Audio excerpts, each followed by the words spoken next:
Hello gamers, friends and foes. Welcome, welcome. How goes it? Today is a big day, the biggest of all days. Okay. It has leaked. I have the info.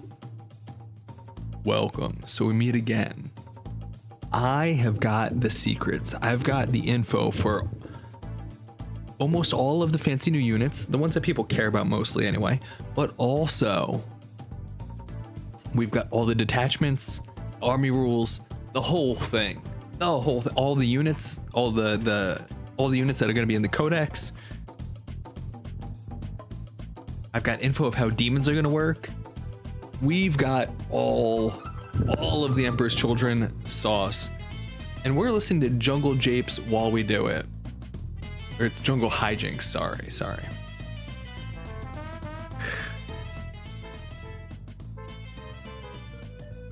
But welcome, gang, welcome. You don't want the EC sauce. Demonettes, sauce that man.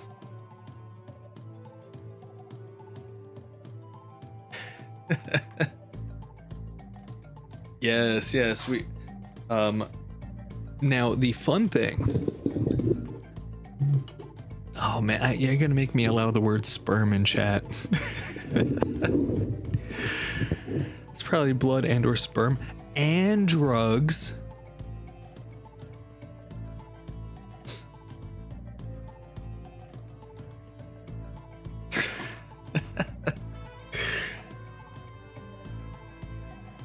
But the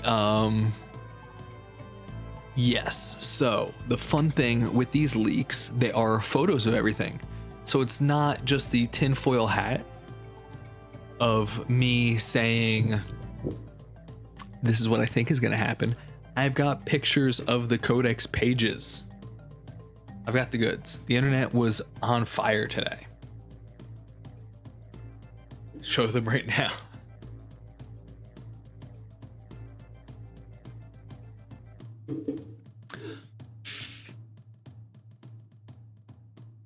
It was a good day. Drugs that affect Astartes sound like one hell of a trip, right? That's the thing, because they're like specifically built where like things won't poison them. So like for a drug to be so gnarly that it does.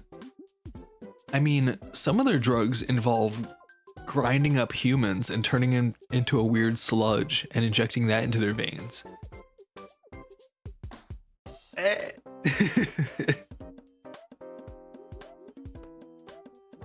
Yeah, definitely all stuff that would just kill a human. Yeah.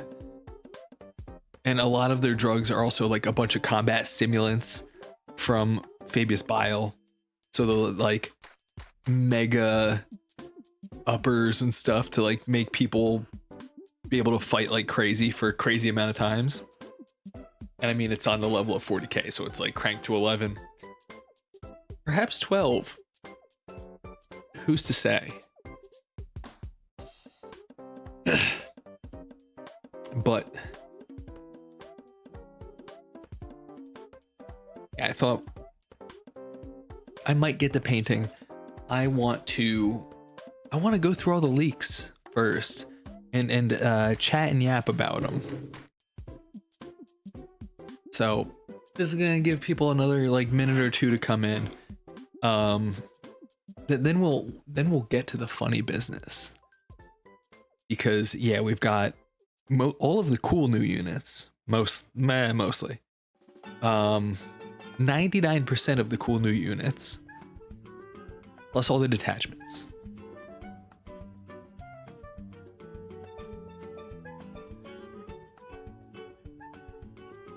You could crank it to 11 is a very precise operation. Well, then I guess they're gonna crank it to 11 twice. Just a little bit more than if somebody usually is going hard, you know?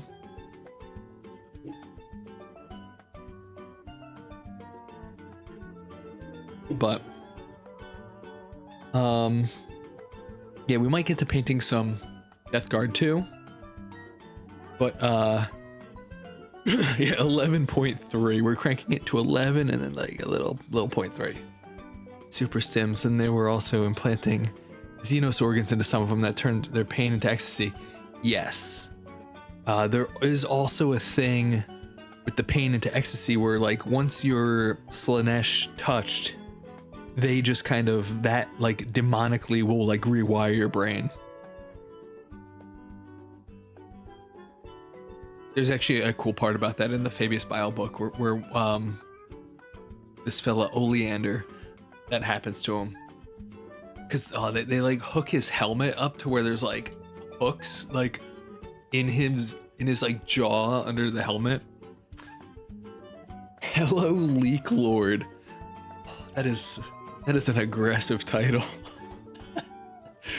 Drip all over me. This is a ridiculous, just a smidge too far where it becomes comical.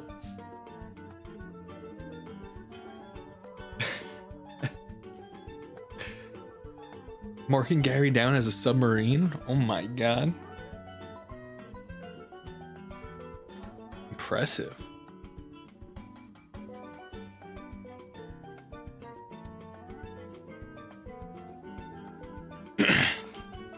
But yeah, let's hop into some of this funny business. You know what I mean? I can't wait any longer. I want to yap about it. So,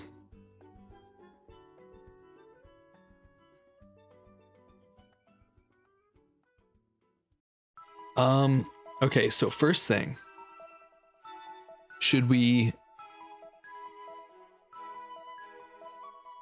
I guess we could just go through what units are in the book, huh? So, we have the units, all 22 of them. We'll get all the complaining out of the way first. then onto the hype stuff. Because now here is the thing. Here's how I feel about this. Everything that they did give us, all of the Emperor's Children detachments and all of the Emperor's Children models, 11.3 out of 10. They are awesome. The only thing is they left out weird stuff from the generic Chaos Marines that is kind of questionable. But the stuff that they did put in is absolutely awesome. All the rules for the CS for the Emperor's Children stuff is awesome. They just made weird choices of stuff to leave out. So, the things we got here, we got 6 detachments, which is something we knew, but now we know what they are. As for data sheets, we got Fulgrim, Lucius, Lord Exultant, Lord Cacophonist, the Sorcerer, the Demon Prince of Slanesh with wings, the Flawless Blades, which were all things that were shown. Now, they're supposed to release, they go on pre-order this Saturday. So then it'll be like 2 weeks from that. The Cacophonist. I get it. Now, kind of an odd choice, but like I get it. But they did do Chaos Spawn. Hey, Lecter's Kitchen. Welcome, welcome. Thank you for the raid. How's everything going? We are diving into all of the new leaks for the Emperor's Children. I'm going to spoil everything for everybody. So I'm hyped about it. And I want to yap about it. But I hope you had an awesome stream. What were you getting into? Oh my god, that cat with the Christmas hat is amazing. But yeah, so I think the Chaos Spawn, it makes sense that they have Chaos Spawn, just when things go awry, but it is kind of funky just when they only had 22 things. There's a lot of things that would have been better in that place, but they have tormentors and infractors. Those are the battle line dudes with tormentors. Or the infractors have guns. The tormentors are the dudes with the knives. Oh, two sword of pain. Oh, I hope you're doing all right. Chaos Terminators, the Land Raider, Noise Marines, a Helldrake, Mauler Fiend, Rhino. All the things from that big picture that we had, right? This is really just everything that was in that picture. Now they did mention that they were bringing demons into the codex, right? Which was a big deal. I almost bought a lot of demons. Now the ones that made it to the codex is Shalaxi Hellbane, the Keeper of Secrets, Demonettes, Fiends, and Seekers. Yeah, no Predators, no shooty tanks. So that's where I have questions. I do really like, especially once we get into what like some of these models do, because I have the data sheets for like all of the Emperor's Children's ones. It's very exciting, and the stuff they gave us is very cool. But it's weird that they gave us 5 demon models, where Shalaxi Hellbane is just the named Keeper of Secrets. So they gave us 4 demon models and left out all of the characters. Yeah, all of them, all of the Hellflayers and Chariots and the mask, all the things that I wanted, like the dude with the harp on his back and the mirror and all that stuff, the contorted epitome. I always forget the name of those. Where them paints at? That would yep. I have this guy that after I go on a whole rant and a tirade of this hype of this codex, where we're gonna get to painting. But though,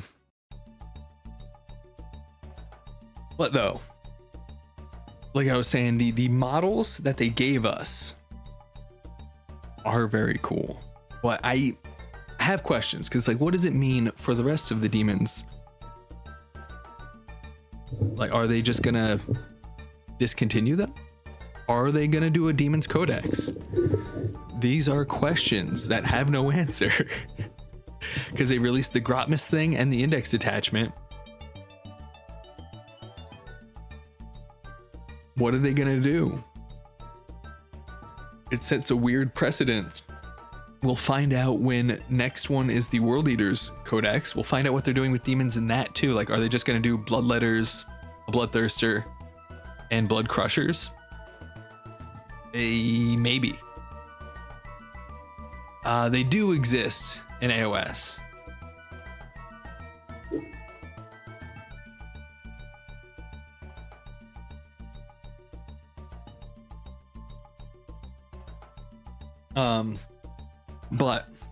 But let's get into the fun stuff, because the stuff that they gave us is cool. Demons are being sent to old. I mean, maybe, honestly.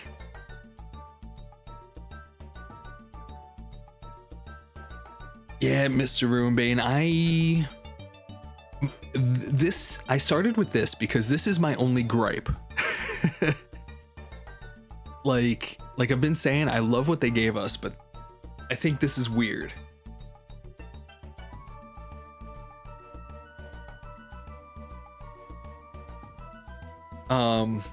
But here is the Emperor's Children army rule. Their general rule that'll carry across all Emperor's Children, they are thrill seekers. So if your army faction is Emperor's Children, the unit is eligible to shoot and charge in a turn that it advanced or fell back. But there's a caveat.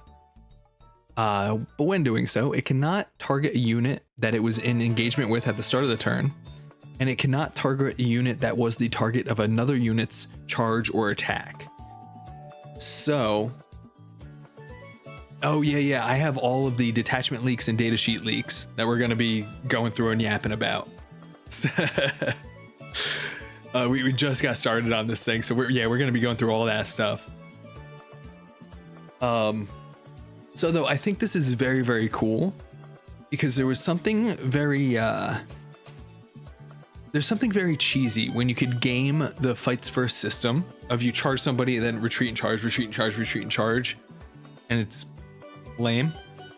So makes you not do that, but also you have a lot of mobility, which I think is really, really cool because you can charge, because the units are going to be very fast. They're Emperor's Children, right? And they have cool detachments that'll help that. But you could charge a unit,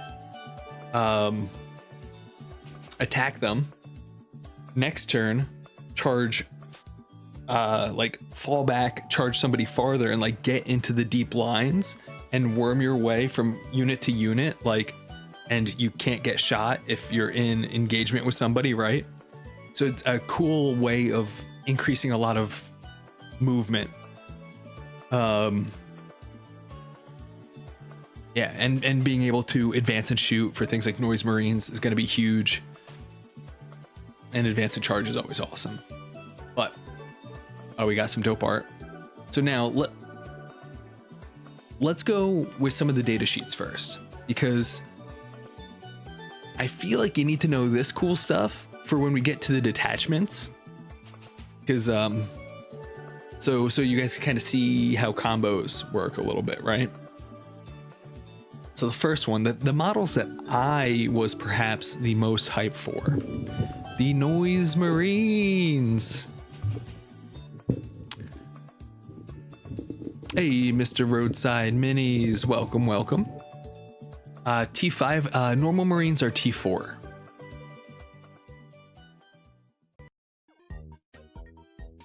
So, I'm a Noise, oh my God, that's so nice. So, yes, they move 6. Makes it, these are like the heavy gun dudes, right? They're there with their sonic blasters and blastmasters. They're heavy shooting dudes. They move 6. Toughness 5. They're a little bit beefier than the normal guy. Saves on 3s, 2 wounds, all that. Now they have a terrifying crescendo, a kind of tricky rule, but it'll make sense once you can add a character to them, right? Hey, no worries, Groovy. We're just getting started. This is the first data sheet we're looking at. So the terrifying crescendo, their ability, right? In your shooting phase, after a unit has shot, select one enemy unit hit by one or more of those attacks. Not damaged, just hit, right? And they hit on 3, so that's dope.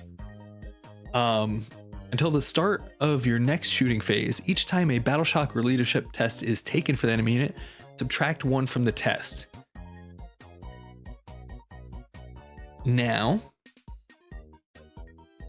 yes, these guys with the Cacophonist is gonna be awesome. Because the Cacophonist will force leadership tests. Because otherwise, this by itself, battle shock rules suck all the time. I tried so hard to make Night Lords work for a lot of games, a couple games. Are they still firstborn size? I'm sure they're gonna be bigger. None of them have released yet though. The army box that's going on pre-order on Saturday is gonna be like the first release of them, but they should all be the updated size. Because even ones like the new Night Lords and things like that came out, I think because they're still technically supposed to be firstborn in the lore, but they are bigger than old firstborn. So I think they're kind of like somewhere between firstborn and Primaris.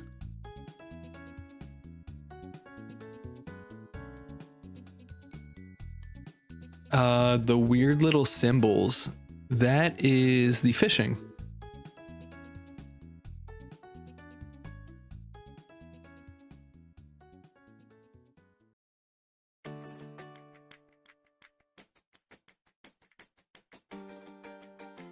They grew bigger with the blessings of Slanesh.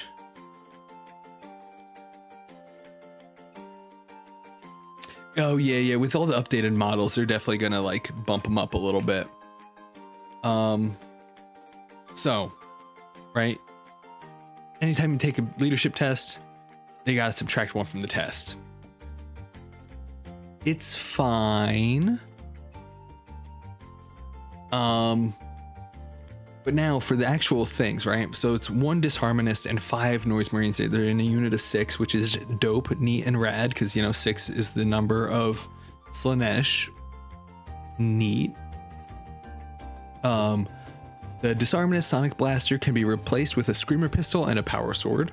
Up to 2 noise marines can replace their sonic blaster with a blast master. So, onto what that means. The sonic blaster is the standard one right at the bottom here. Cool thing is that the all these ignore cover, where cover is straight up rampant in 40k. Everything gives you cover all the time. Everything is -1 AP if you're shooting. So this, you ignore cover. They've got an 18-inch range, both of them, the Blast Master and the Sonic Blaster. 3 attacks, hits on 3s. Sonic Blaster is strength 5, so a standard Marine, you'll be hitting and wounding on 2s, right? AP 1, damage 2. So, if you're using the standard Marine as the guy you're trying to kill, AP -1, they'll be saving on 4s. Every miss is a dead Marine. Pretty cool. But now 2 of those shots, or 2 of those guns, right? You can turn into the Blast Master. So either single frequency, which beefs it up. This is anti-tank shooting. So since you can do this on 2 guys, it'll be 6 attacks on 3s and strength 10. So it's like Melta shots. I mean, not as much damage, but an 18-inch range is kind of great. But AP2, damage 3, right? Like, that will kill Terminators. You'll be wounding Terminators on 2s.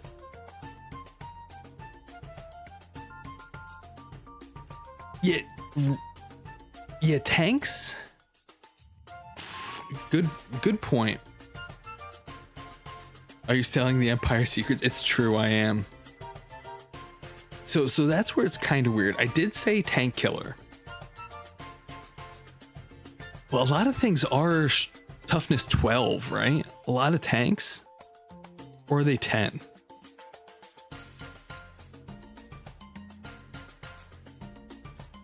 But either way, this one is the heavy hitting one, or you could go more of the varied frequency, more of the horde clearing type of thing. I like that you have options, because that one is 6 shots, 1 damage, but still AP 2. So like you're making Marines save on 5s, hitting them on or wounding them on 3s. Pretty great, right? Now the regular dude with the Screamer pistol, don't really care about that too much. The Noise Marines are good. Having 2 and 3 damage is pretty heavy, right?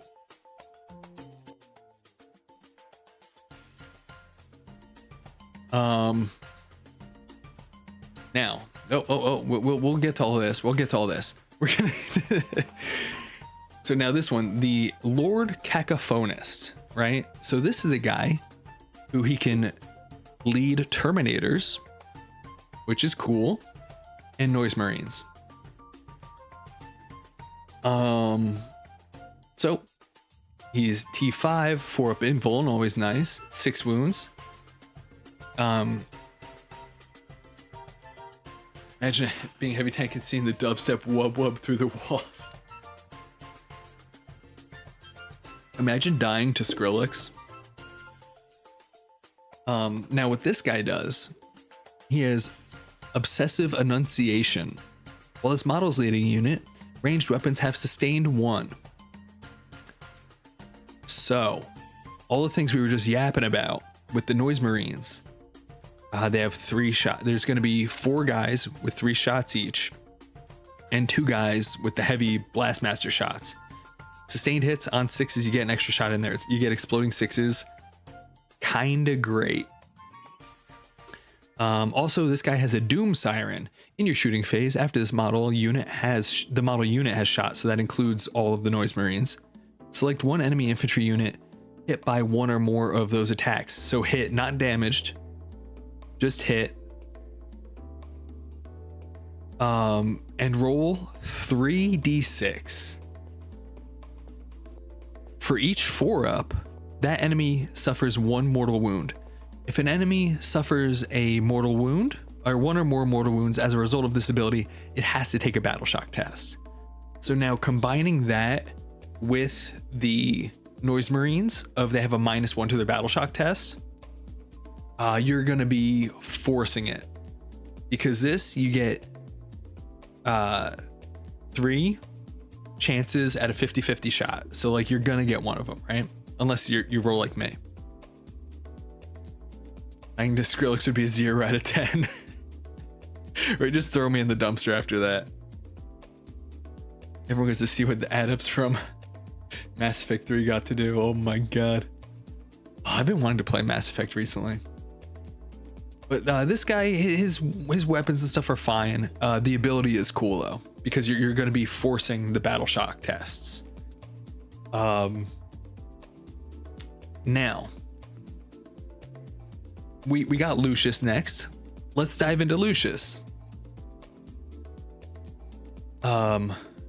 Okay, so he's T5. He can move 8, which is pretty cool, because don't forget too, with all of these numbers, right? Like these guys moving 6, the Noise Marines moving 6, him moving 8. Everybody has advance and charge, or everyone has assault. They could advance and shoot. So even the Noise Marines with their 18-inch gun, which doesn't sound like a lot, they are really going to be moving 6 plus D6 all the time, which is awesome. There are also certain detachments where you could like give the Cacophonist a buff, and you could do like auto 6 runs. Delicious. Numbers in business. I'm here for the numbers, baby. So Lucius, right? He's got the 2-up save, 4-up invuln, great stuff, 6 wounds, solid. Terminator saves, he deserves it. Now here's something fun. He's got a 5-up feel no pain as well, which is very, very good. He's a leader and lone op. Very, very nice. So now his abilities. A challenge worthy of skill. Each time this model makes an attack that selects a character, monster, or walker unit. Weird that it's specifically a walker, but I guess like if you're fighting Tau, that could work. Or maybe like an Eldar walker thing, I don't know. But you could re-roll the hit rolls and the wound rolls. So full re-rolls if you're fighting a character, monster, or walker unit. So also his Blade of Lair has precision.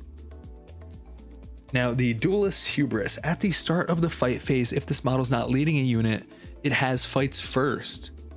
So I honestly would never put this guy with the Flawless Blades like he's allowed to be, because he will have lone op where you can't target him outside of I think they adjusted it where it's outside of 18 inches. You can't target him. He's going to be moving 8 plus D6 all the time and charging. So with, if you're rolling hot, that's a potential of like 24 inches. If my math is right, that's crazy. Potential of crazy movement. Hit those 40k stats. It's all just have 6 dice, have 10 dice.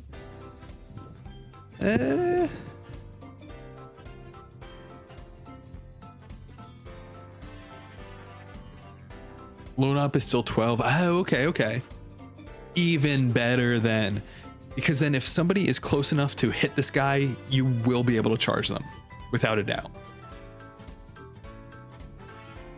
How Imperial? Oh, I guess the Imperial Guard have like the scouts and stuff, right? So that'll be good. But then, yeah, plus you also have fight first, so you could break the rules. It's for Nurgle Zealots that they changed. Oh, okay. Oh, you're not a thrill seeker? Oh, Kraken. Step it up. Gotta do some drugs this weekend or something. But now for his actual weapons though, right? He's got 2 melee weapons.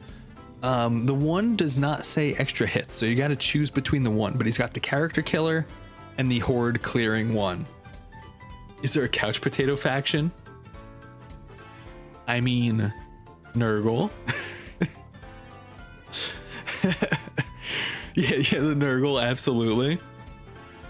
So he has the Blade of Lair that is precision, so that lets you attack characters directly when they're leading a unit, which is dope because characters give all the buffs and give pluses to hit and rerolls and all this stuff, so you want to kill them right away. You get 6 attacks, hits on 2s, with full rerolls if you're going after a character unit. Strength is 8, so most characters you might be wounding on 3s, because they're going to be at 4 or 5. So you're wounding on 3s, but you get full rerolls because of it's a challenge worthy of skill. AP -3 and 3 damage on something with full rerolls and 6 attacks. So most likely that they're going to make 6 save rolls.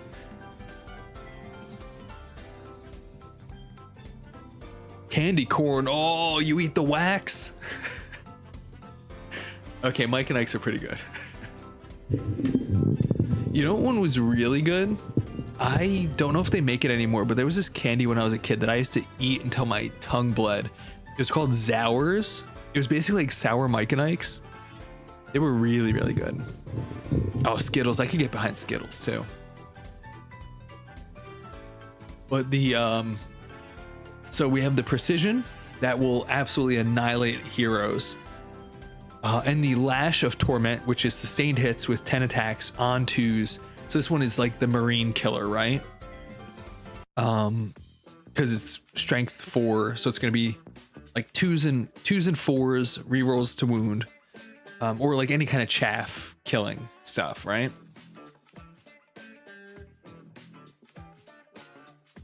So I have a history of chemically burning my mouth. It's true. I have no self-control with sour candy. I just have to have it like out of sight, out of mind. So what though? Lucius, mega dope, mega rad. I'm really hyped for Lucius. Oh, next one. Shoot. I mean, he was next. Oh no, you're good. Feel free to geek out about candies too. I will also go absolutely bonkers off that yoinky.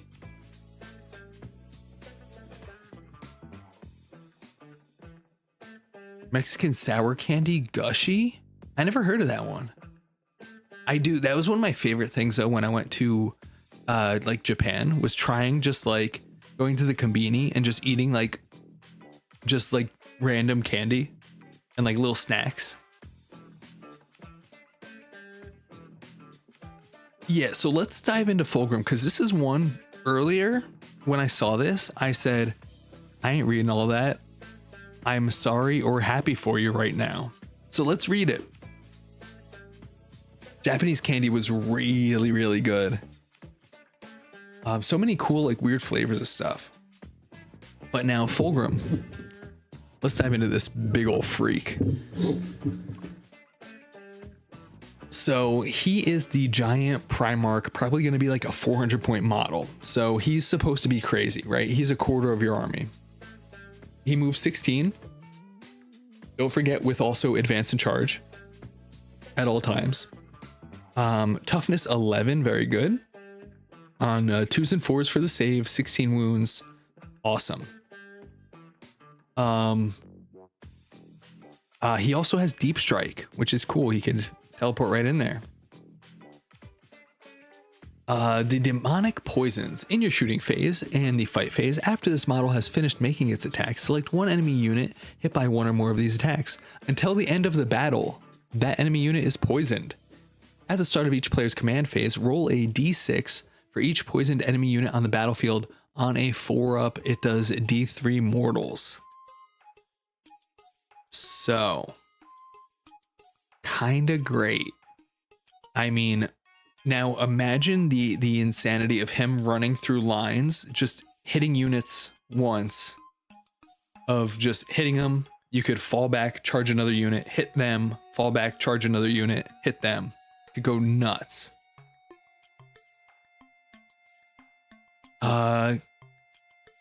Can you run demons? Yeah, they left out a lot of them. This must be used by somebody. Yoinkers.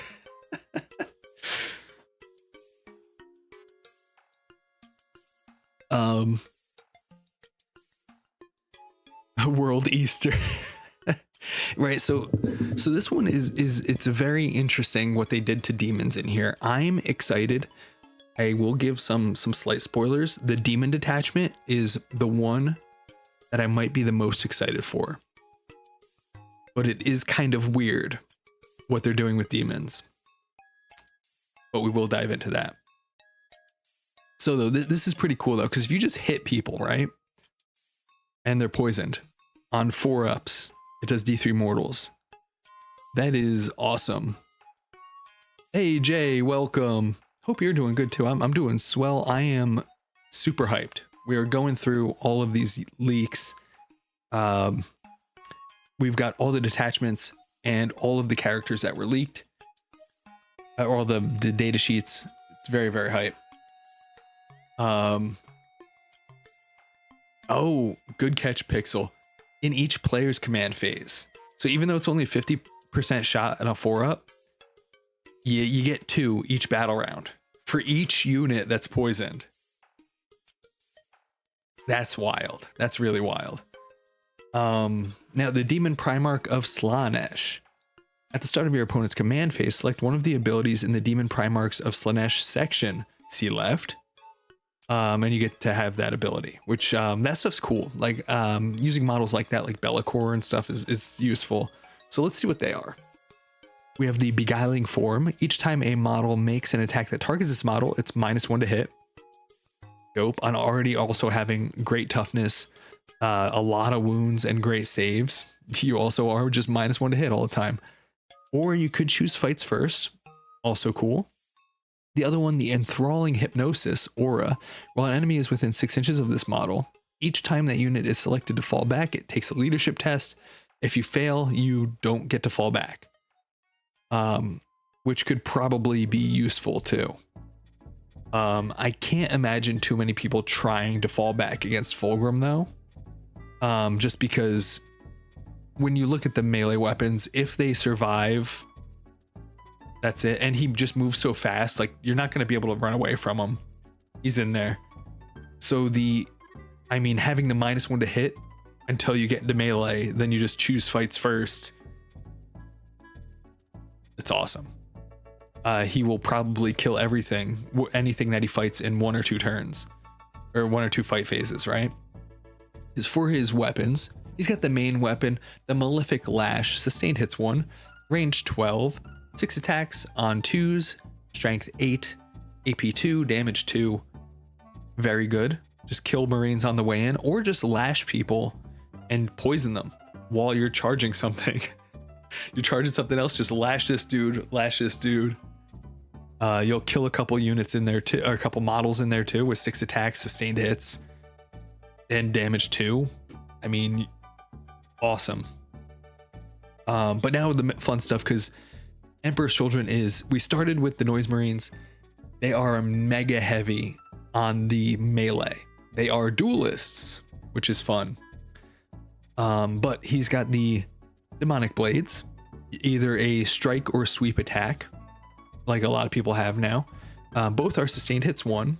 The strike one, which is the heavy hitting one, So it's 6 attacks, sustained hits 1, with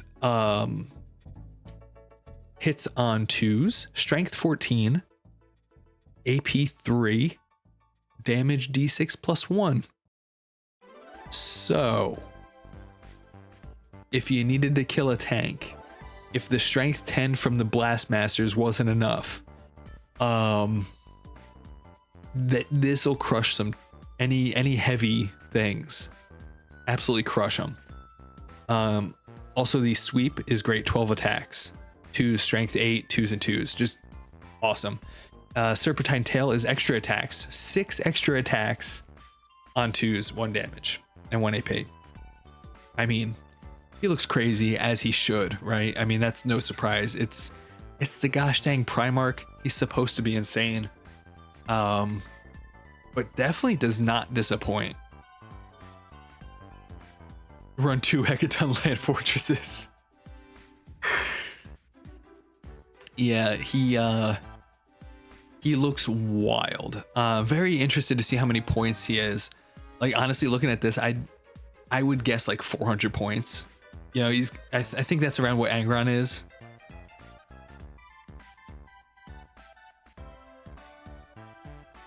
How do you deal with these stat lines? So there is a thing like that, right? That feed them cheap units.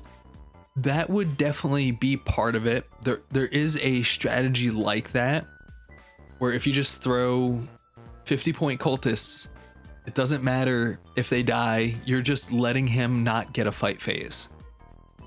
Stuff like that is very, very useful against these big units, because being toughness 11, the thing that's going to be able to hurt him is like las cannons.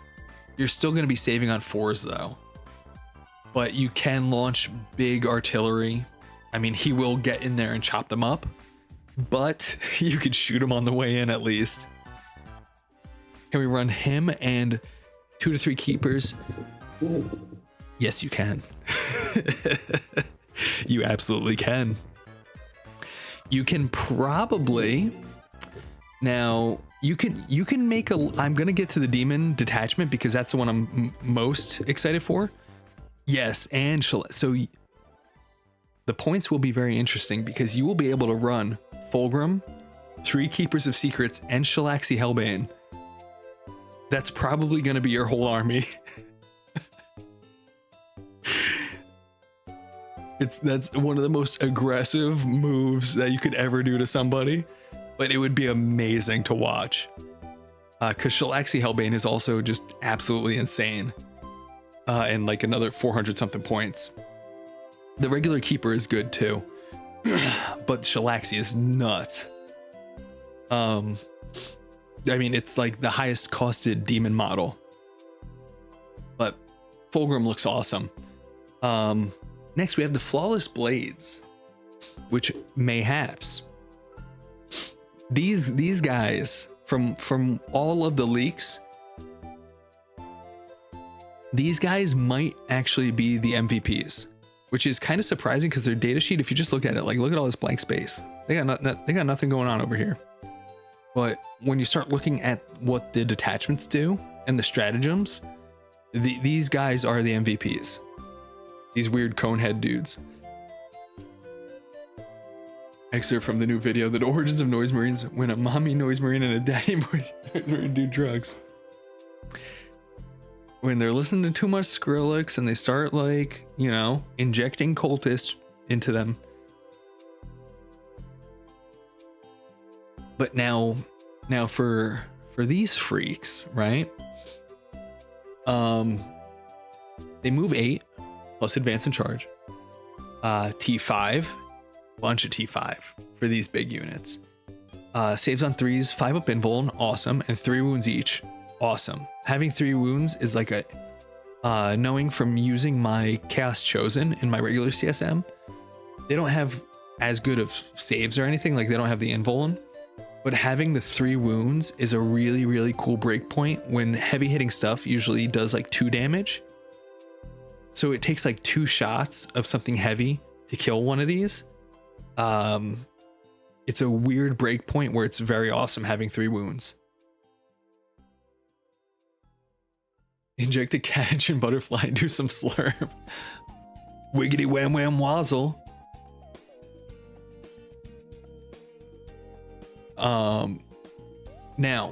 Now for these freaks. On top of their advancing and charging with their 8 speed, great. The demonic patrons.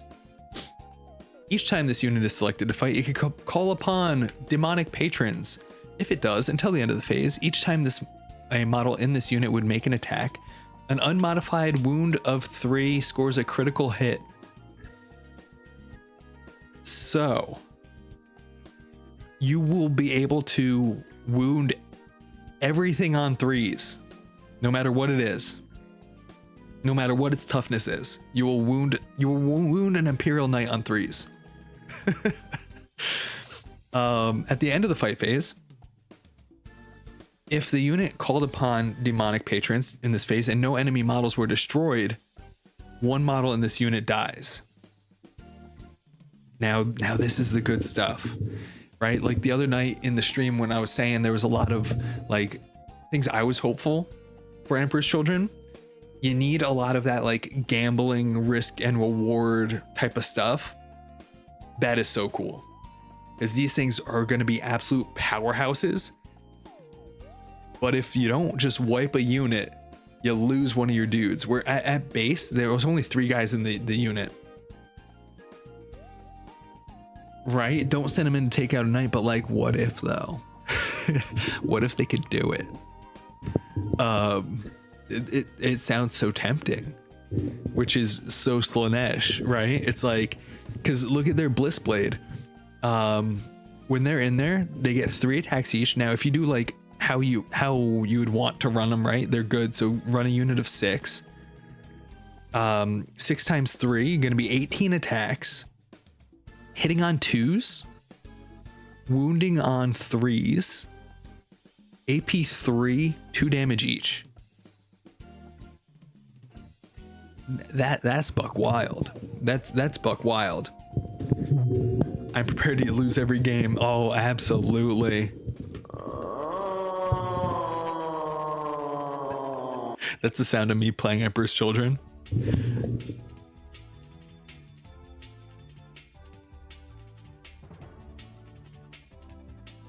Yeah. So it's enemy models, right?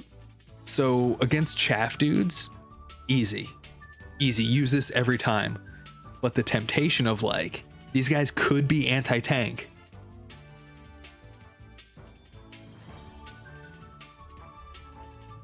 They get 4 attacks at strength. Yes, but Jay, the big difference though is that I can wound anything on 3s with the demonic patrons.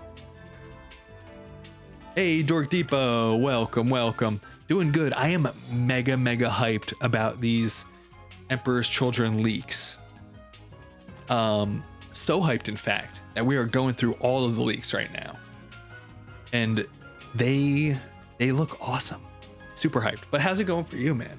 I've been seeing the pictures of all your jetpack dudes. They're still looking amazing. But yeah, with this, 3 attacks each, so 18 attacks on 2s and 3s. AP 3 and 2 damage. That is wild stuff. But it will get crazier because these guys, like I'm saying, they are the MVPs, I think, so far of the whole codex. Once you look at what the detachments do, these guys are the ones. Because just about every detachment is like based around these guys. So like with every stratagem, with everything, it's like it's for them. So because yeah, that we'll get to it.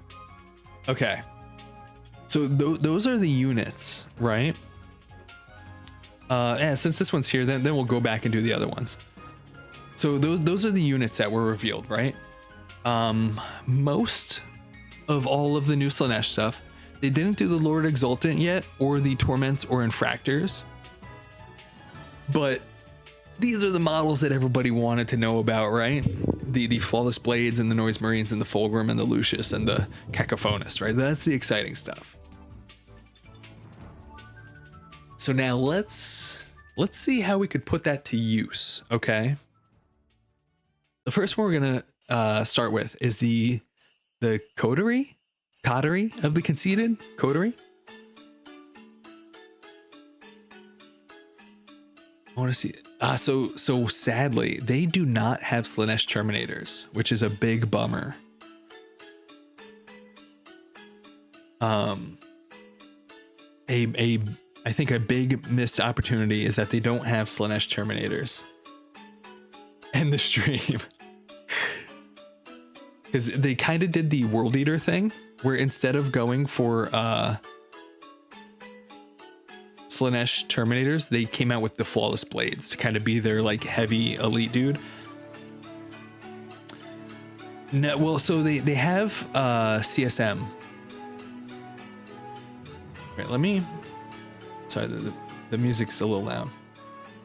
So there are the.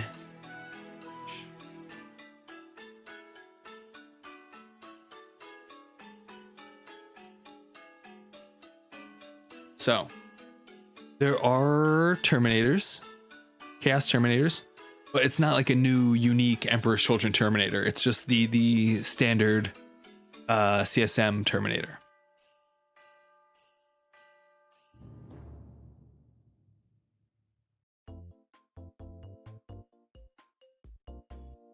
Oh, no. So the Terminators from the regular CSM right now you can use.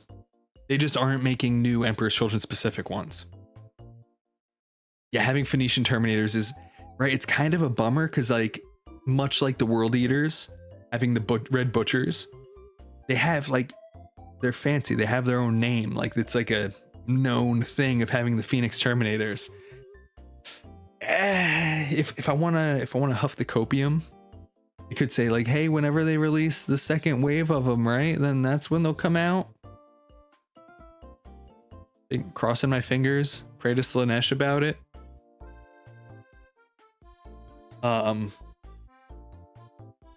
So that's kind of like, so that's where I'm at with like the units in the book, right? Yeah, so in 5 years, right? It's like, we just have to wait half a decade, then we'll get some models.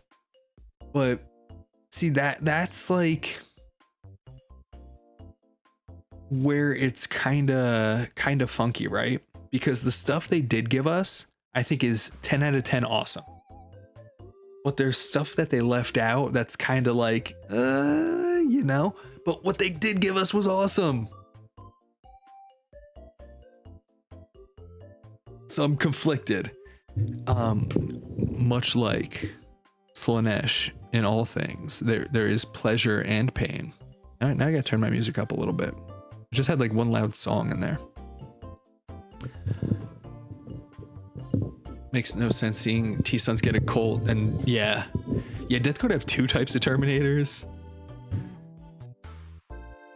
It's so weird to do a completely new unit like Bliss Blades. Yeah, I agree. I love Terminator models, even Loyalist Marines. I don't agree with them, but I think Terminators are awesome. I would love fancy new Terminators. I just like Terminators a lot.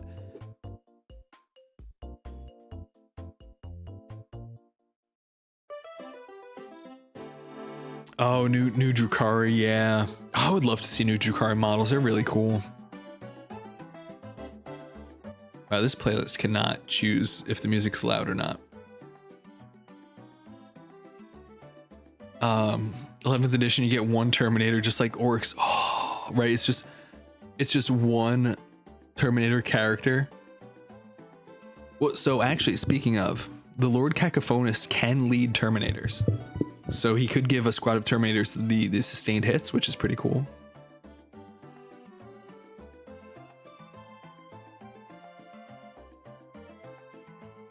Yeah, a lot of the new model releases were kind of sad. You know, being somebody who has CSM and orcs. Now, granted, yet again, I will say, just like with Emperor's Children, the new Chaos Lords, I think, look amazing. But it's like, man, no new bikes. That bike model is like 30 years old, dude. And then they made a detachment based around bikes. And like, I don't want to buy those old bikes.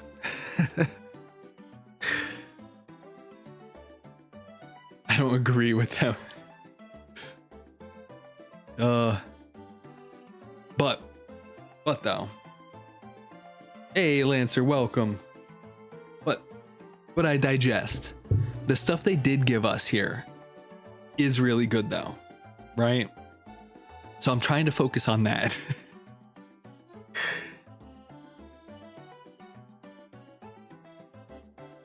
So this one, for the Coterie of the Conceited, strange name, but let's go with it. Also, this dude, how much is he vibing right now? He's just living his best life, thriving. Okay, so the detachment rule is the pledges to the Dark Prince.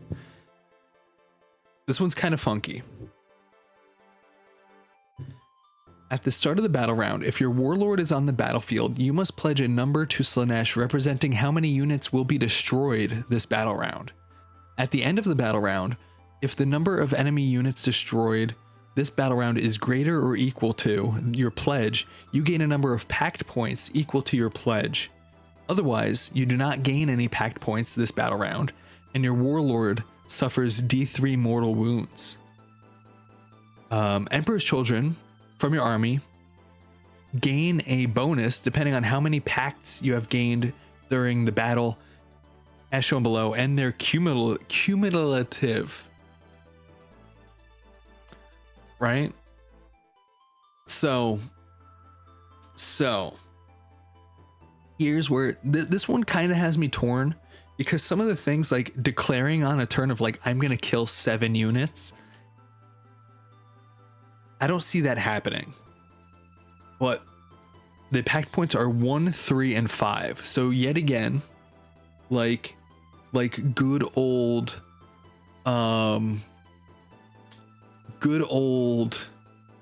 Slaaneshi gambling things. You're just like, round 2, you're like, I think I can make this charge. I'm gonna bet 3 units.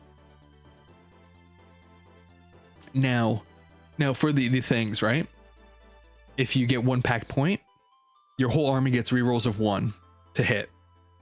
If you get 3, if you make a bet for 3, you can reroll 1s to wound. Awesome. Especially like before when we were talking about a lot of guys hit on 2s and 3s.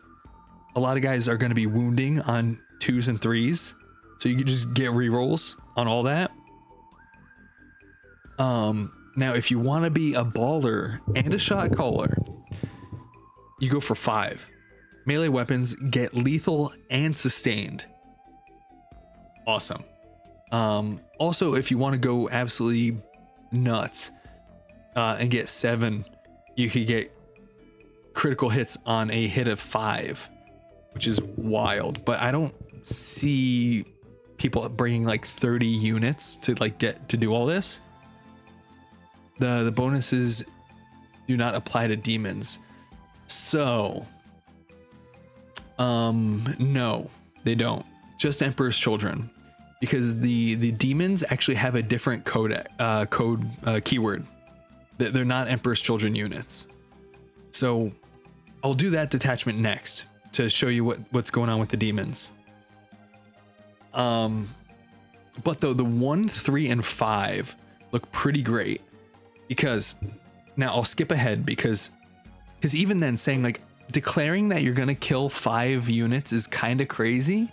Even with things like Flawless Blades or Fulgrim, like doing 5 in a turn is nuts.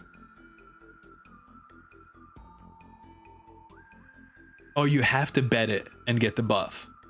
Now you gain a bonus depending on how many pact points you get, right? So at the end of the battle round, if the number of enemy units destroyed this battle round is greater or equal to your pledge, then you gain the pact points equal to your pledge.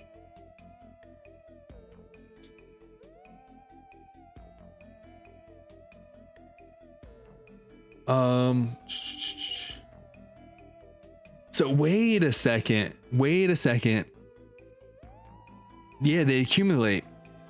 Okay, so 7 is possible then. I thought it was all in one turn. I misunderstood. So this is good. Yeah. Okay, so you can do that.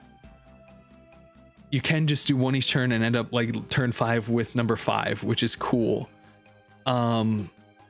It's just if you make your bet and don't hit your bet, then you don't get back packed points that turn. That's what it is. But they accumulate and they add up. Which that's actually cool because okay, this changes everything then, because then you could even say like I'm gonna bet 2. And like a weird in-between number like 2 or 4 and stuff, and you still add it to it, and then you hit the number down there. That's really cool. Because okay, now I'm fast forwarding a little bit just to show you guys this unbound arrogance. In your shooting or fight phase, after an Emperor's Children army destroys a unit, you can increase your pledge to Slanesh by 1.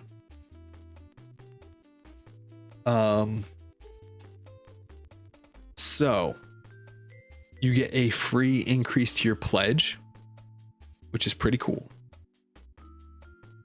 The question becomes greed, which is very flavorful, I think. The temptation, the greed, if it works out, hitting and wounding, reroll 1s and all that stuff, awesome.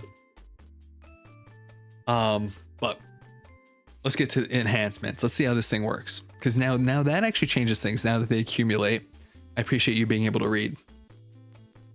So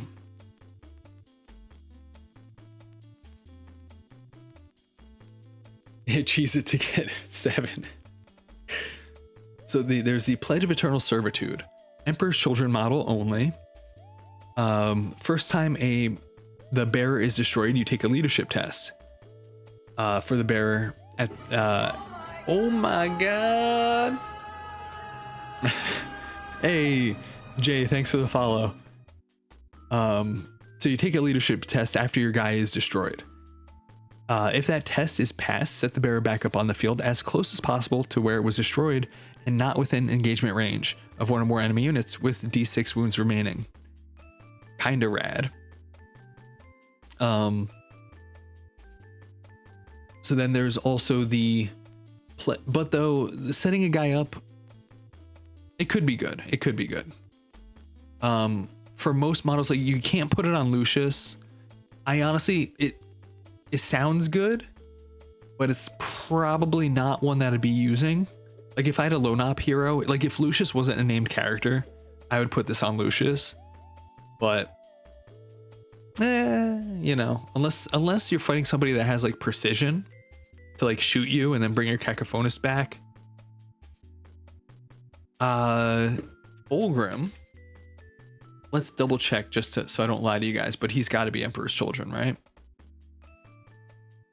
It doesn't have the picture on the bottom, but he's got to be Emperor's Children.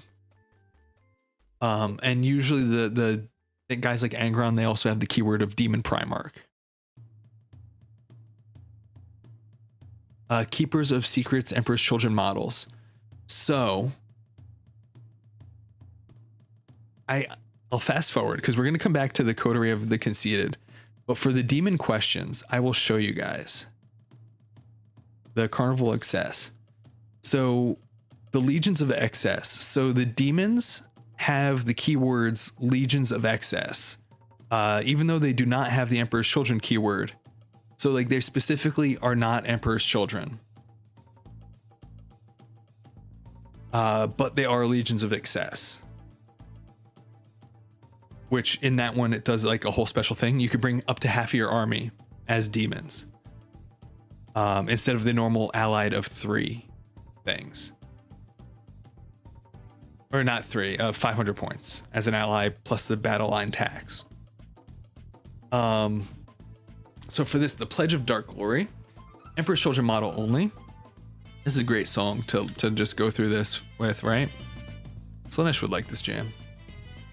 But Emperor's Children model only, while the bearer is leading a unit, improve your leadership and OC by 1. not too exciting. Could be useful, but kind of, yeah, you know. Pledge of Mortal Pain.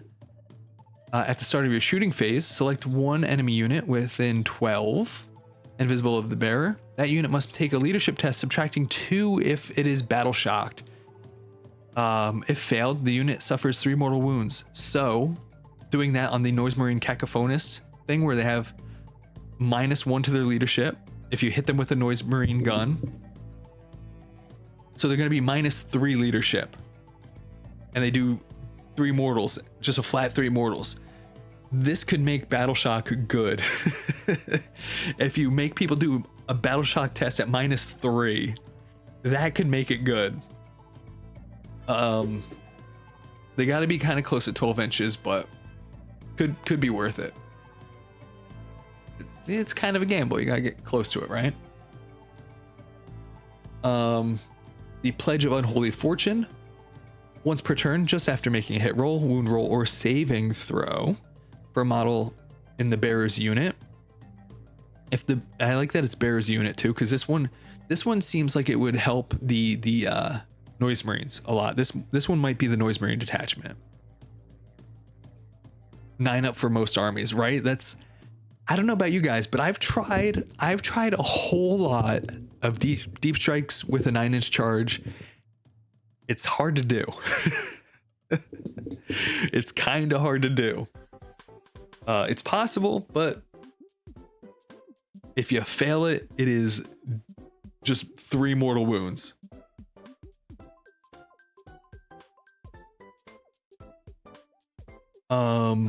Yeah, now this one, after a hit, wound, or saving throw, if the bearer is not battle shocked, it can use this attachment. You can just change your roll to a 6, which will be very cool. It's, you know, any kind of clutch thing of saving a guy, or there's sustained hits on all your Noise Marines, because they're going to have the Cacophonist, right? So you could just automatic, I would like sustained hits, please. Or if you have 5 pack points, you could say, I would like sustained and lethal, please. Kind of great. So honestly, out of the enhancements, I would take these 2 bottom ones, the leadership one and the Unholy Fortune, just to pretend you're Eldar for a turn is pretty awesome. Okay, now for the stratagems though, because I feel like the stratagems are where you really kind of get the flavor of like how to use them. So 1 CP until the end of the phase. Models in your unit have a feel no pain of 6 and a feel no pain of 4 against mortal wounds. Pretty good. You know, it's or you could play Eldar. Boo this man. Boo this elf. The Emperor's Children and the Eldar are mortal enemies.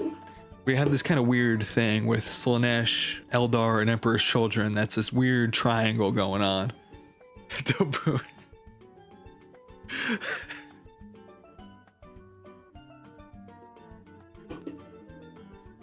But yeah, giving you guys a 6 up feel no pain is pretty useful. Pretty good if somebody's hitting you with volume, right? Then Martial Perfection in the fight phase, until the end of the fight phase. Each time you make an attack, you could just choose to reroll hits. Awesome.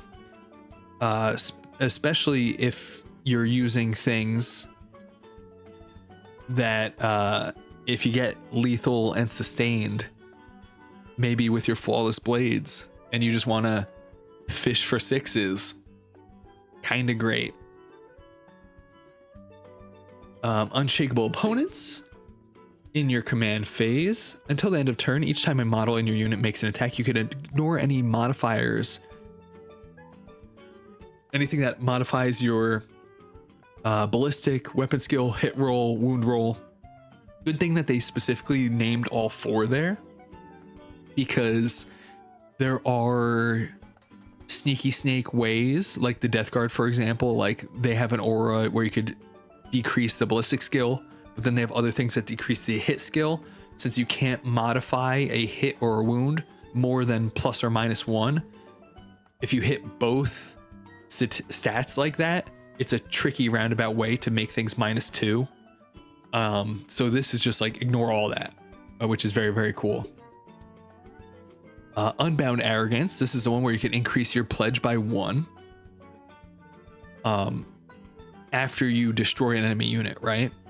So this is one, right, with your pledge. Now for the wording of this, right, since this is increase your pledge at the end of the battle round if the enemy numbers destroyed is so this one, it doesn't increase the amount that counts towards your kills. Now that I'm thinking about this differently, right? Because it says increase your pledge. So if I gambled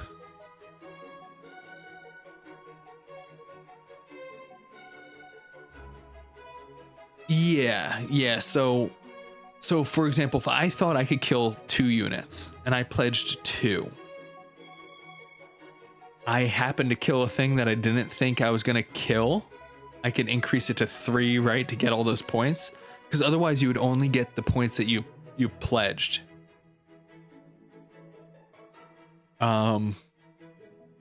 Which could be cool.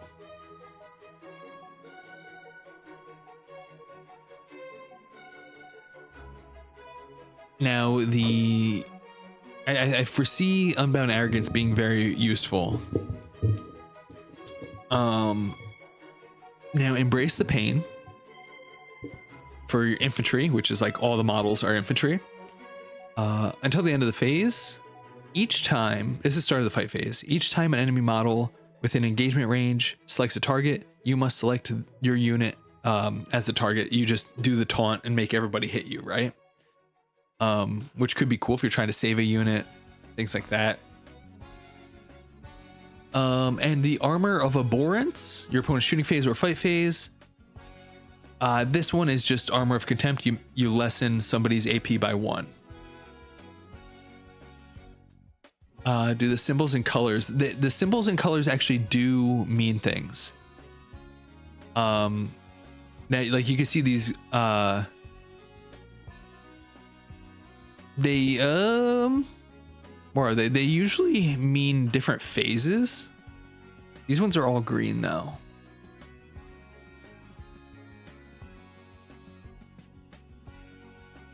Now that I'm looking at them, I forget, like these ones, I think it's because it's in the shooting phase. This one could be the command phase, fight phase. Yeah, fight phase is the little hammers.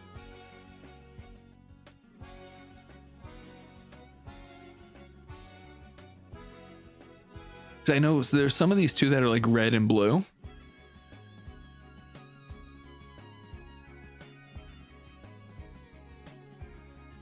But overall thoughts on this detachment, I think this looks fun to try. Oh, there's an ad.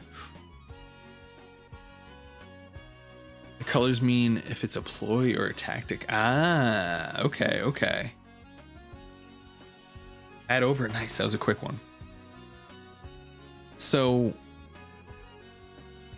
I think this one looks very fun for a mixed list. Like I would really like to do the Emperor's Children. Obviously. I would really like to do the Noise Marines, I meant to say. Just a mix of Noise Marines and Flawless Blades. I mean, that's what I'm going to be doing anyway. But reading some of the stuff of being to ignore all minuses to hit, plus you have ignore cover, plus the big battle shock and 3 mortal wounds things. I'd like to do the Emperor's Children. They're so kind to me. But you have Armor of Contempt. You could do Feel No Pains. You could be a little bit more survivable and keep stacking these buffs, right? Situations where rules like ploys and tactics, like the CSM Lord allowing stratagems to be used. Yeah. I believe there are things like that, right? Where it's like if it's a battle tactic type of stratagem, then you could do it for free with a Chaos Lord. There's stuff like that where like some of these words do matter. Usually they don't really, but there are some guys like that where they do.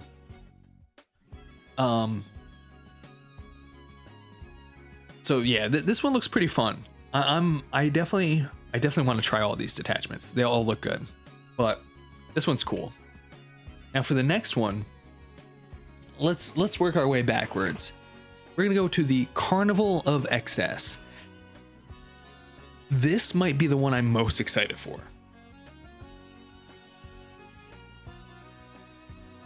Yeah, they goofed it up because of tournaments. Yeah, because I think like it was something like Necrons were like really OP with being able to resurrect people like 5 times in a phase and stuff. It was crazy. But the Carnival of Excess, this is the demon detachment.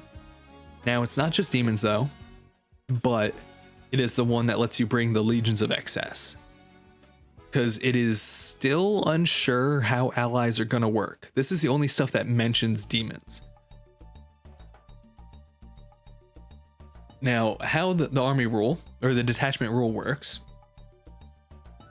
While an Emperor's Children unit is within 6 of one or more friendly Legions of Excess units, it is empowered.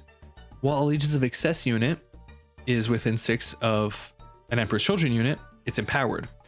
So you want your little demons to have their little best friend with them.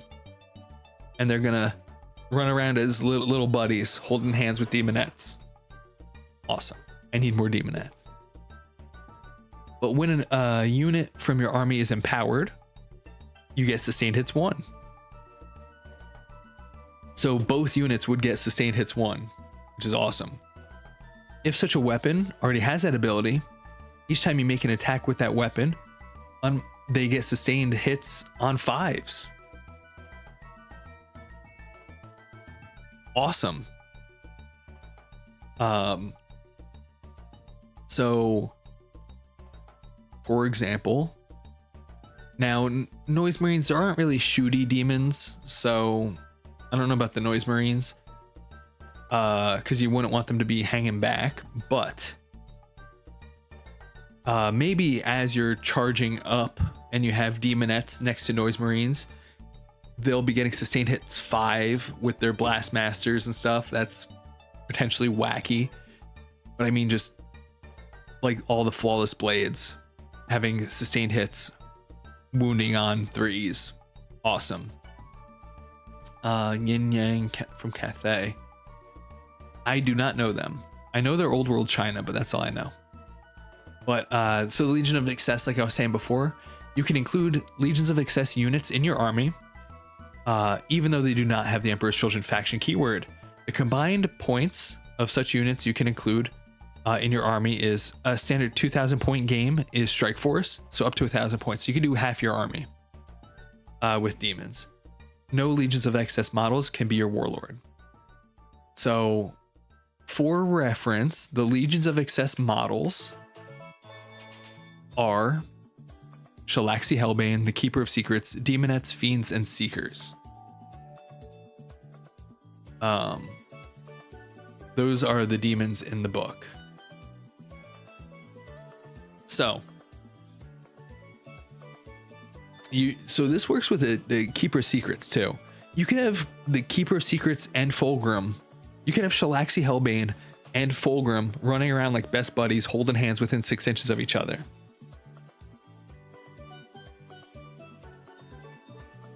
Because there's more. There's more. Now for the enhancements, the Empiric Suffusion. Emperor's Children model only. Once per battle round, you can target a friendly Slaanesh unit within 6, and you could use Heroic Intervention for 0 CP, which is awesome. That's when you get to charge on the other guy's turn. Do you have enough points to fit them both? Definitely. I got excited, knocked my own glasses off. Definitely though. Because currently the Shalaxi Hellbane is the more expensive named version, and it's like 400 points. The regular Keeper of Secrets is like 300 points. Fulgrim, I'm guessing, is going to be like 400 points. So you definitely have points for both of them. So this is the one where you could probably get really stupid. We pray. Where the rats? So this song every time. Hey, Spoon Handle, welcome. So yeah, this is where you can get really stupid though, because you could bring 1,000 points. So you could probably fit 2 or 3 Keeper of Secrets with Fulgrim. Now, before I might have spoke too early, you can't do a full unit of all of them because it's only 1,000 points. But you could bring there's no battle line tax, like, because currently, if you were gonna bring allied demons into the Chaos Space Marines, you get to do 500 points, and now for each character or other model, you have to pay a battle line tax. So if I was going to bring a Keeper of Secrets in with my CSM, I need to bring 1 unit of Demonettes to be able to bring 1 Keeper of Secrets, or a unit of Fiends or something. So you couldn't really do that. This one just lets you freely do up to 1,000 points, however you want. So yeah, you like, depending on how the points shake out, you can get a couple of them in there. Watch him be costed at 505. Oh, that'd be so offensive.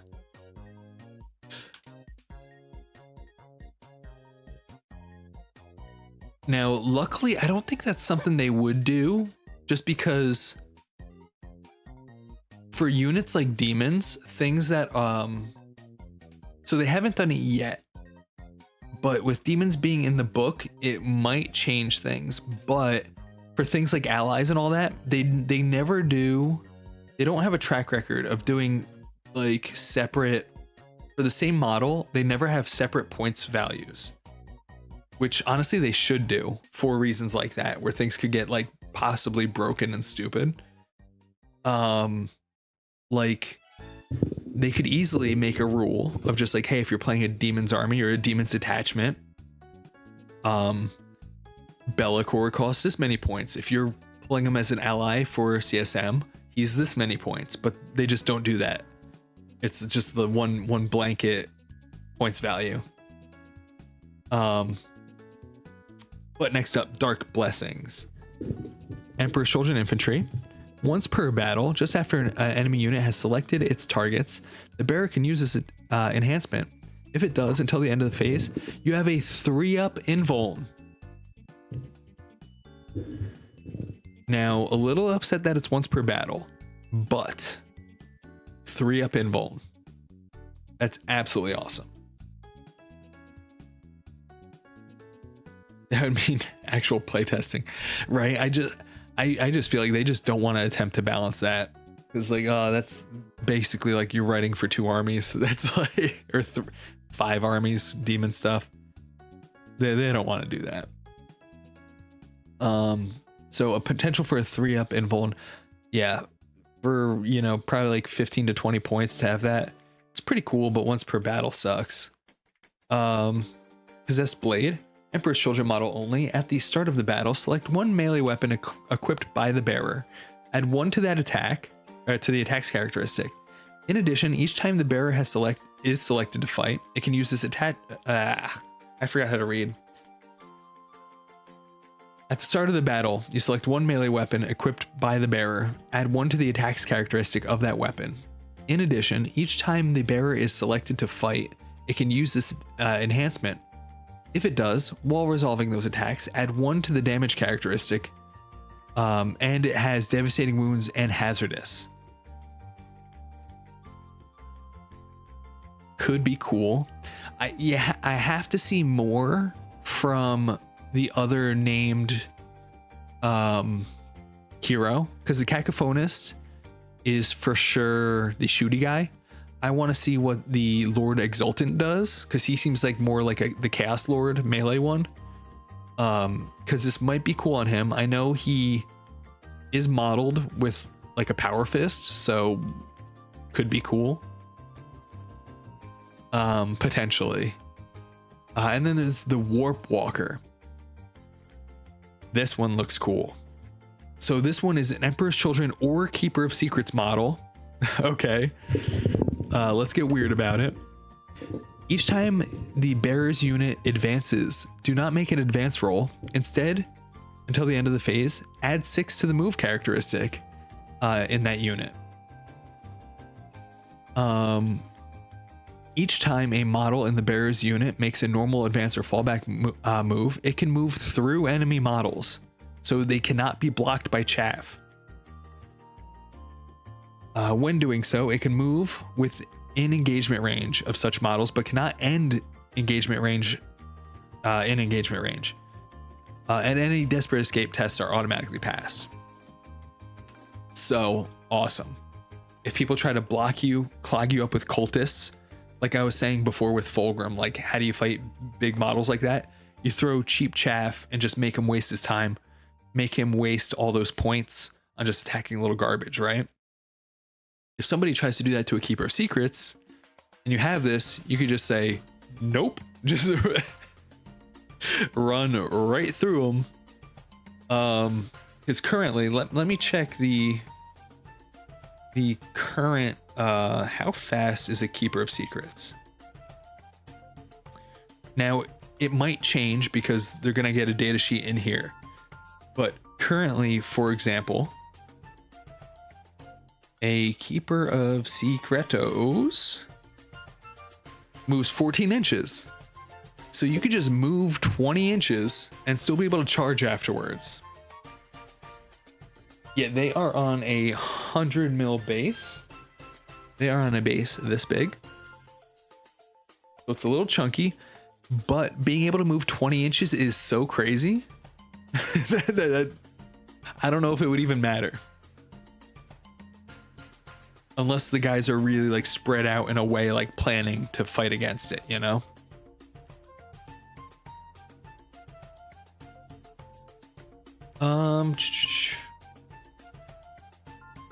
So it is applied to the advance. Well, so not exactly. It says you don't make an advance roll. You just add 6 to your move characteristic. So you just move 20.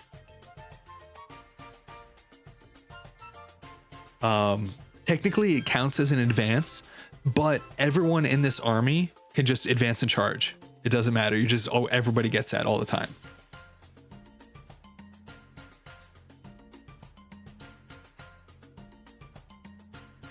So you can also just move 20 inches and then charge something.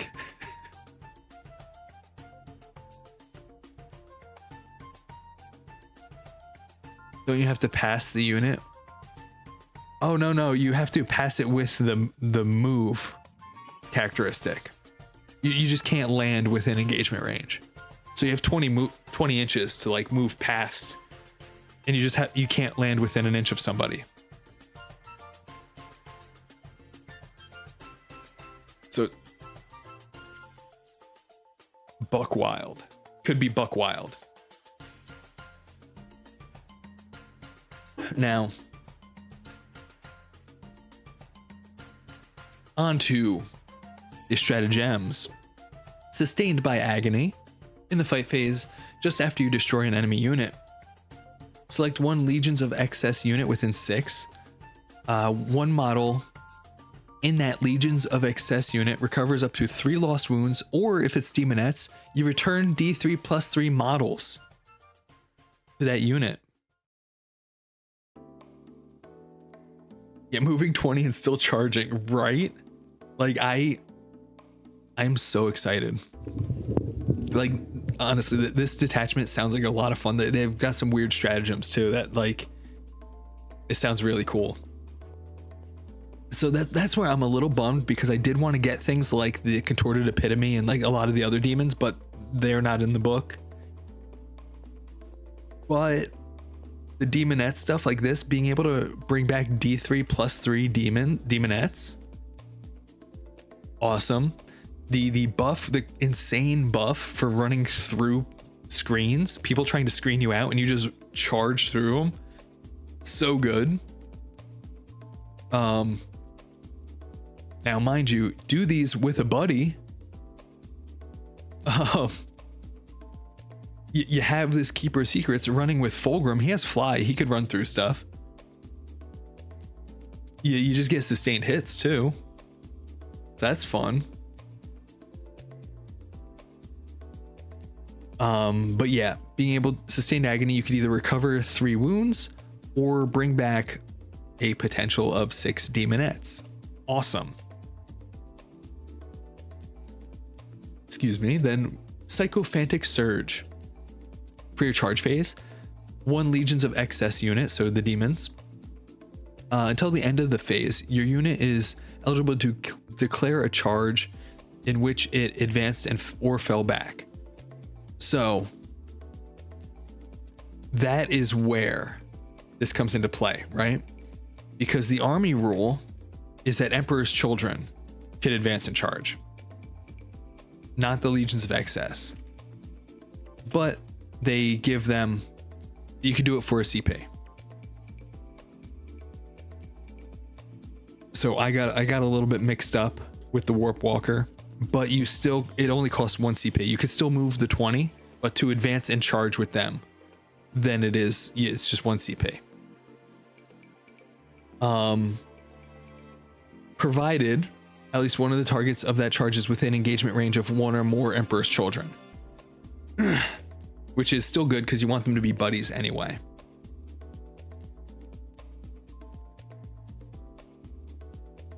The Ecstatic Slaughter, the Ecstatic Slaughter, in your fight phase just after the Legions of Excess unit destroys an enemy unit, that Legions of Excess unit and friendly Emperor's Children within 6 inches. The target. Oh, okay. Sorry. Let me reread this because this is the one I really like.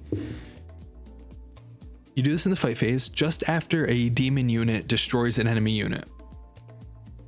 The target is the Legions of Excess unit and 1 Emperor's Children unit within 6 of it. So they had this whole sustained hits buddy system. That is not in engagement range of 1 or more enemy units, right? So as soon as your demonettes wipe a unit, right? You pick your Emperor's Children and they can declare a charge. If it does and it has already been selected to fight, it can't fight again.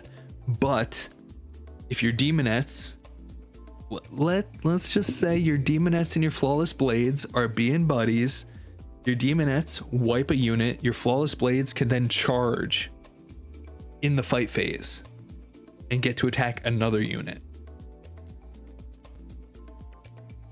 Hey, Robot Crash, welcome. So the Ecstatic Slaughter, I really like that. I think that sounds really cool. Uncanny Reactions.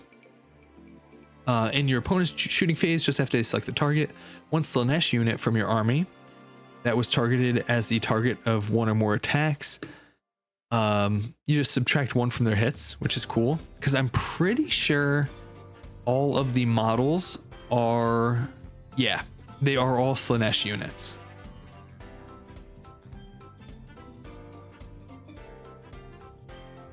There is a Violent Crescendo in the fight phase. 1 Slanesh Beast like the Fiends, Slanesh Infantry, or Slanesh Mounted like the Seekers. That has not been selected to fight. Until the end of the phase, you can pile in or consolidate up to 6 instead of 3.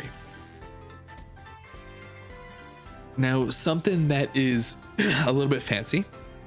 When doing so, it does not need to end the move closer to the closest enemy model, which usually you do. Usually it's 3 inches and you have to go to the nearest thing no matter what.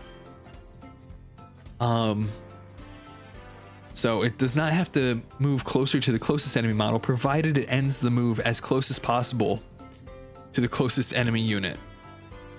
So it is funky phrasing, but some innuendo. Innuendo. it's funky phrasing, but normally, right, if there's a blob of dudes and the objective here, you have to go like directly this way. This gives you 6 inches to like, whoop. You could like go around and do like positional and move blocking stuff with this, which is useful if you're clever. Then we've got Dark Apparitions. At the end of your opponent's fight phase, 1 Demonettes unit from your army that's not engaged with any enemies, you remove them from the battlefield and place them into strategic reserves. You give them the uppy downies. If it arrives on the back on the battlefield in the reinforcement steps, if it arrives back on the battlefield in the reinforcement step of your next movement phase using Deep Strike ability, it can be set up anywhere that is more than 6 inches horizontally away from enemy units instead of 9, provided it's set up wholly within 9 of Emperor's Children. Kind of great. The uppy downy stuff is really, really good. Super mobile. That kind of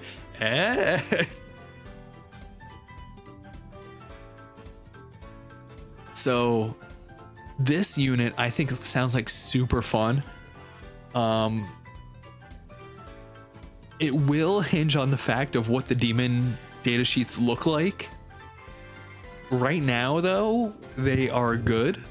So like I think they're good. Things like demonettes, they get reroll wounds. They get a bunch of it. It's a whole bucket of dice attacks, and you get reroll wounds. If somebody's on an objective, you reroll all your wounds, I believe. So demonettes are good. But being able to do that with uppy downies, bringing demonettes back, this charge thing with the ecstatic slaughter, I think sounds really cool. Yeah. Catsuit demonettes. I mean, they'd be into it. So that one looks fun. The next one on the list, the Mercurial Host. Okay. Now for the Mercurial Host, this one is back. There's no demons. Also dope art. Look at that, dude. No demon rules, but we're back to the Emperor's Children. Quicksilver Grace. You can reroll advance rolls for Emperor's Children army. So mind you, we are back to everybody having advance and charge. So everyone can advance and charge, plus you can reroll your advances. Kind of dope. You know, it's not the most exciting thing, because the other things we're gambling, we're making bets, we got demon friends and all this stuff. This one is more consistent, not as exciting, but very strong, right? So Steeped in Suffering, Emperor's Children model only. Each time a model in the bearer's unit makes an attack that targets an enemy below starting strength, add 1 to the hit roll. If the target is also below half strength, add 1 to the wound roll. Very, very good.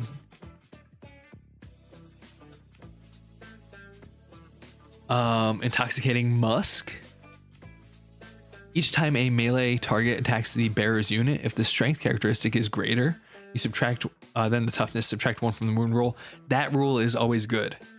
I've got in my armies, like Orc Knobs have that. My chaos, who has that in chaos? Now I forget. One of my chaos guys has that. It's really good. Because even if somebody is like crushing you with like, oh, they've got a strong unit, you can make them wound you on 4s, which is very, very useful. If the Catboy Space Marines are Dark Angels. Sleep Glort Marines. Do I paint them all neon green? Tactical Perfection. After both players have deployed their armies, select up to 2 Emperor's Children units and redeploy them. When doing so, you can set them into strategic reserves, if you wish, regardless of how many guys you already have in strategic reserves. Super useful. Because you could kind of set the guys up on one side of the table watch how the other dude reacts to that and then say nope, and then pop them off on the side of the table later. Or if they have deep strike, then you can just do that. Loathsome dexterity. Oh wait, speaking of Catgirl Slanesh, blessed by Slanesh to further accentuate their perverse elegance, this leader possesses feline finesse.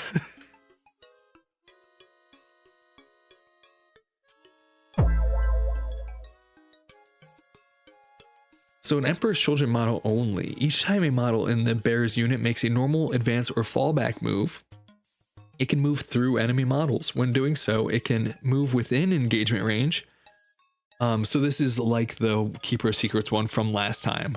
You don't get the auto 6, but you could just move through units and stuff.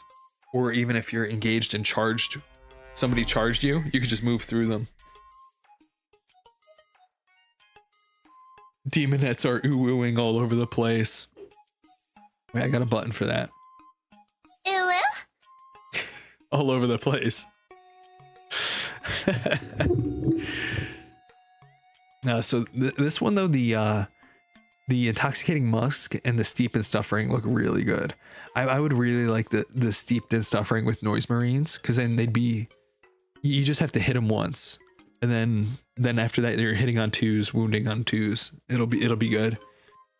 Plus the battle shock thing is a different one, but make people take battle shock tests and all that. Violent excess.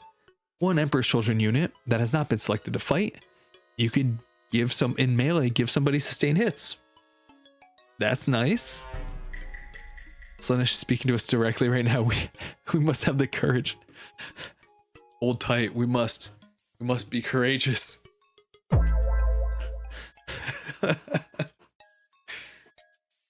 Dark Vigor. Your opponent's movement phase, just after somebody moved, right? You get a redeploy. One Emperor's Children unit from your one Emperor's Children army. You can move 6 inches. So if somebody's coming at you, my mind is on Noise Marines. They're trying to melee your ranged guys. You can move them 6 inches out and still be able to shoot them.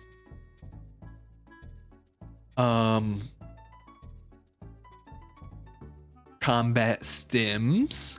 One Emperor's Children infantry that is selected for an attack. You could make somebody -1 to wound you. Very nice. Capricious reactions in your opponent's shooting phase just after they select a target. Subtract 1 from their hit roll. Sounds cool. In your movement phase until the end of the phase. So this one, until the end of the phase, you can kind of do the trick with this and this. It costs a CP in this, but you could, instead of rolling to advance, you could just auto do 6, which is cool. And Cruel Raiders, at the end of your opponent's fight phase, one Emperor's Children unit from your army that is wholly within 9 of 1 or more of battlefield edges and not within 3 inches horizontally from 1 or more enemy units, you could just, your guys could leave the map and go into strategic reserves, pop out somewhere else later. Move them 6 inches, the model moves 2 inches. My girlfriend tells me that's 6 inches. It's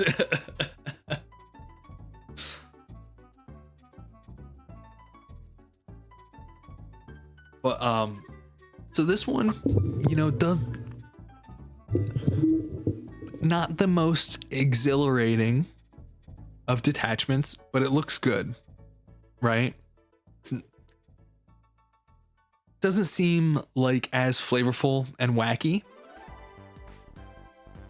but it seems like one that will win games. It seems like a good detachment.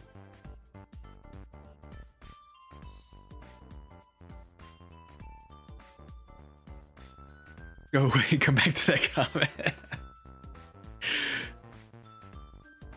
Brain checked out 2 detachments ago. My brain detachment 2 checkouts ago. Yeah, I know some of the detachment stuff going through like stratagem by stratagem can be a little bit tedious, but this is another cool one, I promise. Because look at this, we have a friend. He looks like he's doing good. Now this one is cool because the rapid evisceration. Kraken starting the Jukari. That is very exciting. So what'd you get? Did you get like a combat patrol? Any of that cool stuff? The Jukari? Or people come down to your game and you can say like, this is Warhammer 40k where the points don't matter and they're making everything up or whatever it is.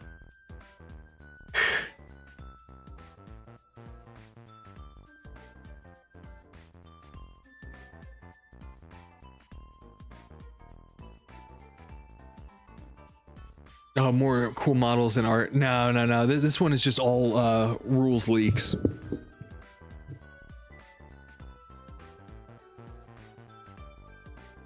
Which is exciting though, because this is all brand new info for armies that people have been waiting for like forever for. Oh, Scourge, great choice. Everything's made up and the points don't matter. There we go, Robot Crash. I knew somebody would know the Whose Line quote. Welcome to 40k, where everything's made up and the points don't matter.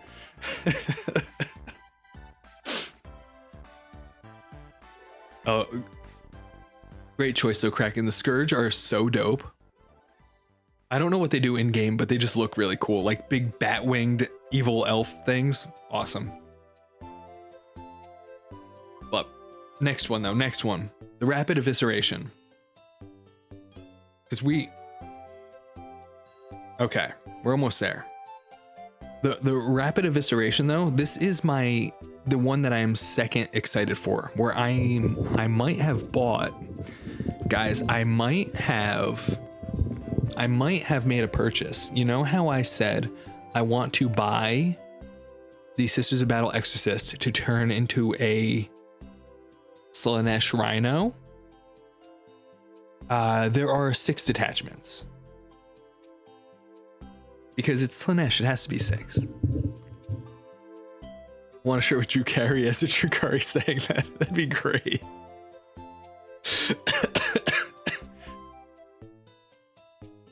Bought more great unclean. Oh, no. I need to buy more Keeper of Secrets now. I have my one. Bought a $90 mod. Hey, I got it on eBay. It was $70. Okay. It was only $70 and it's got awesome organs on top. And 2 more great unclean ones. That's for something else, though. Don't worry about it. It's for something else.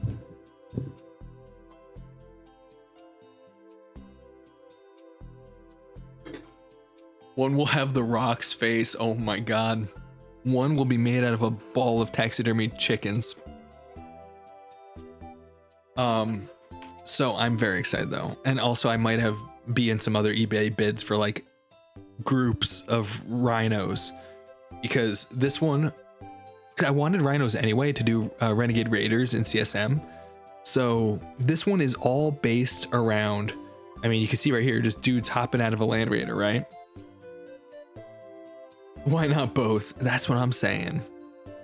The ball of taxidermy chickens with the Rock's face. Oh my god.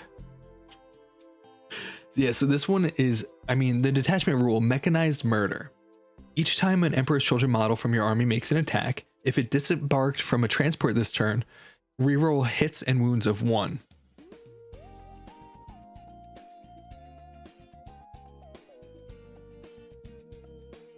Reading the book, the whole book on stream. Honestly, yeah, like all of the army rules came out. Well, leaked. Like all 6 detachments and like just about all of the new unique units. But yeah, so you pop out of Rhinos and Land Raiders and you reroll hit and wounds of 1, right? In one sentence, are you happy? Yes. I need more minis. Oh, Robot Crash, get the halfling zombies that we were looking at the other day, or get the Quar. Honestly, Robot Crash, if I know you, you would. Yeah, that's describe how I feel about the Emperor's Children in one word. And Plankton moaning. dot MP3. Dot wave.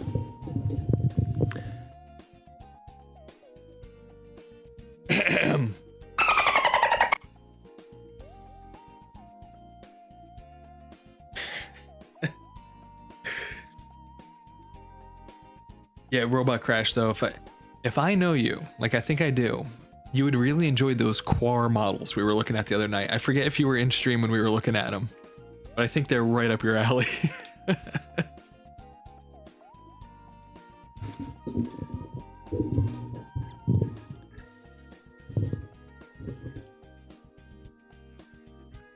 But Echo, am I echoing?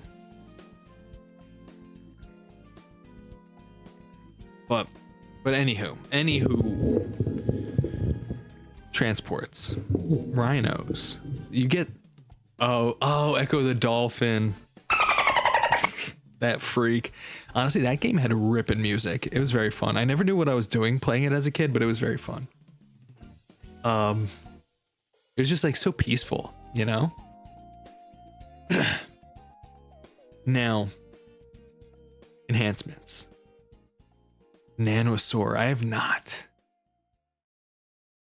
Now, once per turn in your movement phase, the bearer can use this enhancement.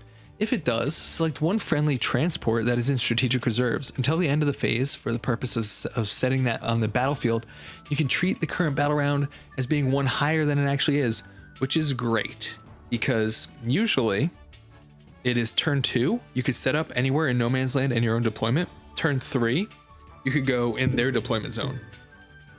So this will let your guys raid them from behind on turn 2. Very good. Or ski free. I know ski free with that freaky Yeti. That'd be like doing this whole thing. That guy was terrible. The enhancements, Spearhead Striker. Each time the bearer disembarks from a transport, until the end of turn, you can reroll charge rolls made for this, made for the bearer's unit, and the enemy cannot use Overwatch on them. Awesome. Accomplished Tactician. Once per turn in your opponent's shooting phase, just after an enemy unit has shot, select one Emperor's Children unit within 9 of the bearer that was hit by one or more of those attacks.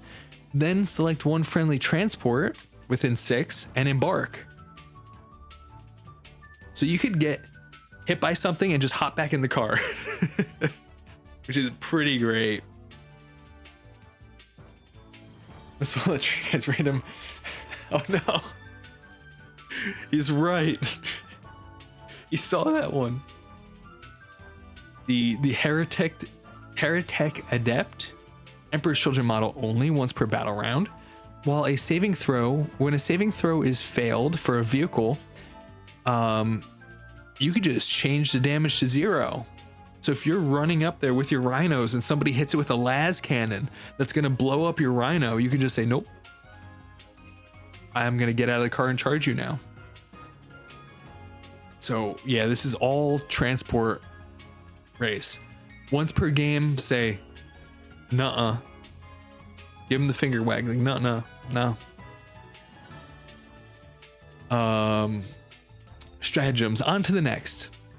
Fight phase just after Emperor's Children unit. Once you destroy an enemy unit, my words are failing me. You can just embark back in your rhino. So you could do a drive-by. You get hop out, shoot with all your rerolls, jump back in.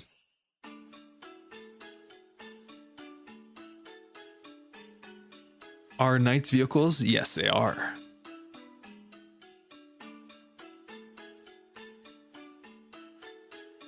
Can you have a unit and a transport control an objective? Yes, you can. So that is the plan. You charge objectives, pop out, shoot things, hop back in the car so you have more armor and harder to kill, right? And say nuh-uh to damage. It's once per battle round, not once per game too. Dynamic breakthrough.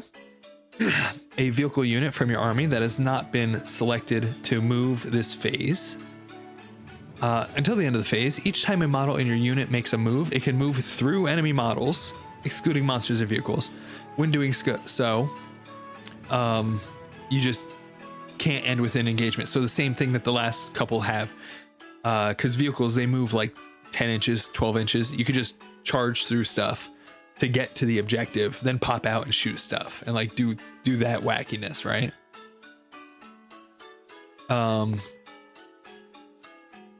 Ceaseless onslaught. In your charge phase, one Emperor's Children that has disembarked from a transport and made a normal move this turn, you could charge.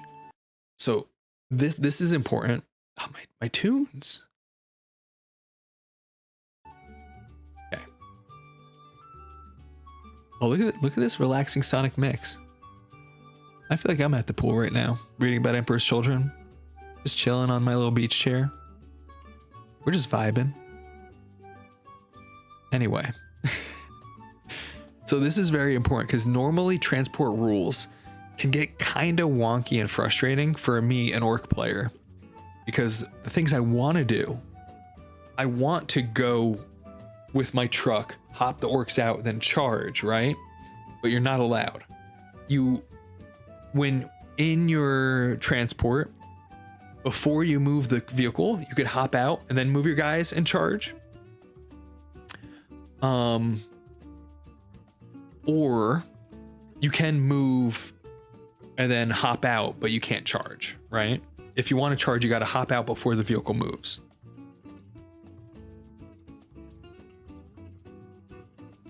As Sonic is licking his own peen. Is that what Sonic's adventure is?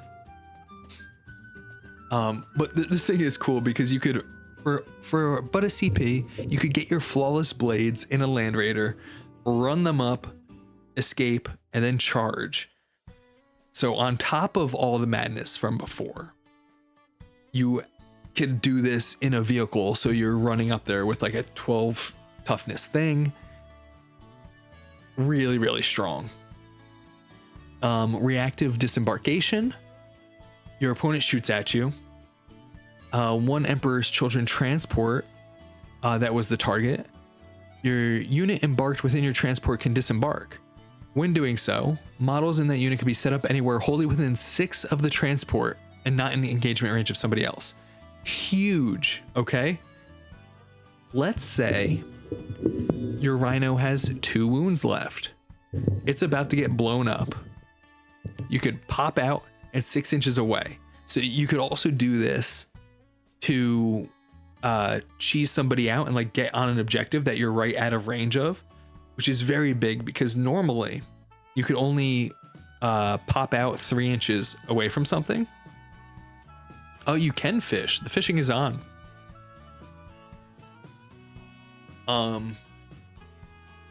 So the that's probably a smart idea to ask Gray first before wasting some points.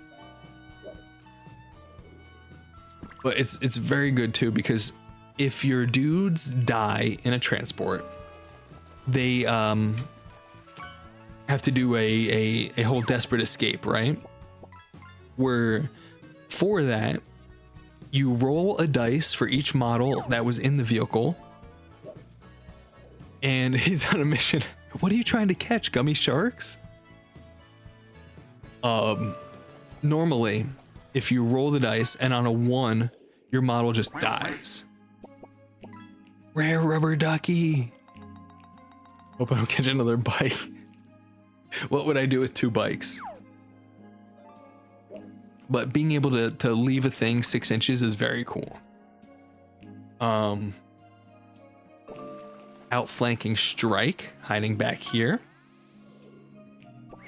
At the end of your opponent's fight phase, one of your transports and up to 2 dedicated transports from your army. 1 transport or up to 2 from your army For each of those transports that are wholly within 9 of one or more battlefield edges, same thing like before, they could leave and come back later, especially with the thing of like being able to go all around.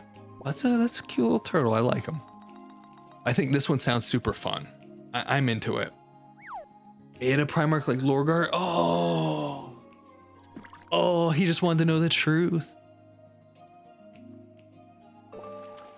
Okay. Peerless Bladesman. Wait. Oh, a Finnish fish. I thought they were all Swedish. Now this one. Okay, gang. We're gonna run through these ones, right? There's only 2 left. Also, look at this dude's face.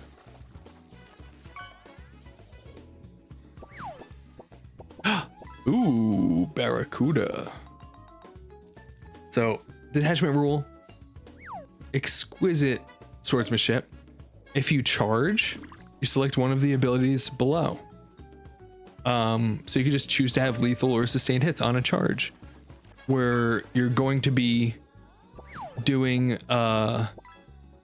charging all the time, because you could advance and charge for free all the time. So you could always get sustained hits or always lethal hits. Awesome. Hey, Lit the Forest, welcome. This happiness. Whoa.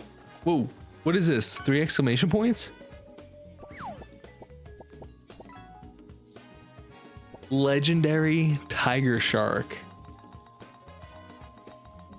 Wasting channel points. I'm not even gonna eat the last ad for this. What are you doing? So the Faultless Opportunist onto the enhancements. You can select the Bear's unit with a Heroic Intervention for 2. You can even do so if you already used Heroic Intervention. So that's very, very cool. So you get to charge on the other dude's phase, right? Blinding speed. Blinding feed. Once per battle at the start of the fight phase, the bearer can use this enhancement. If it does, until the end of the phase, models in this unit have fights first. Not the most exciting, because I think the only guy that could lead someone like the Flawless Blades is Lucius, but you can't give him an enhancement. So that one's not too exciting. Like this one, I would. It's called Peerless Bladesman. I would want to do the sword people. Another Barracuda. Distortion. Add 1 to the attacks and damage of a dude. Nah, not bad. Rise to the challenge. Emperor's Children infantry model only. They're all infantry. Once per battle at the end of the fight phase, if the bearer is within engagement of 3 or more enemy models, which is kind of wild, it can use this enhancement. If it does, the bearer could fight 1 additional time.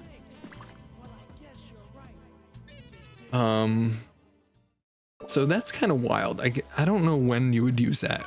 These enhancements are a little disappointing. The Heroic Intervention ones could be useful. Being able to fight first is useful, even though it's once per battle. It could be very, very clutch. But I don't know which model you do that on. A Cacophonist, I guess. It depends what the Lord Exultant gets. You can't do Fulgrim because he's a named character. The named characters can't get enhancements.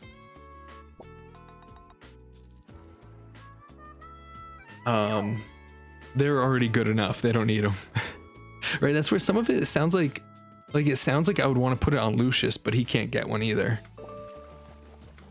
There's a Deft Parry. You could, if somebody's attacking you, subtract 1 from a hit roll. Until the end of the Cruel Bladesman. You can improve your armor penetration by 1, which is very cool. Death Ecstasy. Until the end of the phase, each time a model in your unit was destroyed and has not fought this phase, do not remove it from play. You could fight on death, and then you get removed from play. Does the whole unit fight twice or just the enhancement holder? It says the bearer can fight 1 additional time. So it would just be the guy. So that's why I don't know how good that one's gonna be. So that one's kind of a not too hype. It depends what the Lord Exultant does, but he looks like he might just be a Chaos Lord, but it could be good. I don't know what his special abilities will be. He's the one character that we don't have the data sheet for yet. Okay, so you get Fight on Death, Terrifying Spectacle. One unit that made a charge in the previous turn and destroyed one or more enemy units in a previous fight phase. Each enemy unit within 6 of your unit must take a battle shock test, subtracting 1 from the test if they're below half strength. Enemy units affected by the stratagem do not need to take any other battle shock tests. So that's interesting. Battle shock test is weird unless you go back to the one where it's like -3 to their battle shock and they take mortals for it. The rest, But incessant violence, when you consolidate. So that's cool. Like after you kill a unit and then you can move 3 inches towards an objective or another enemy, right? You could move 6 inches instead of the usual 3. Or cut down the weak 1 Emperor's Children unit from your army. That is within 6 of an enemy unit that would be eligible to declare charge against that enemy as if it's your charge phase. So you could charge somebody on your charge phase. So that's cool. But you don't get a charge bonus, so you don't get fights first for it, but you can still charge somebody. So it's useful. Not as exciting as the other ones, but it's probably good. You know, it's probably good. Now here's the last one for you guys. Slaaneish's Chosen. And also here's a rad dude on top, just looking buff.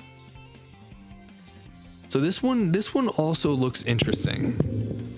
I don't know if I'm gonna be thrilled to play this one, but it looks interesting.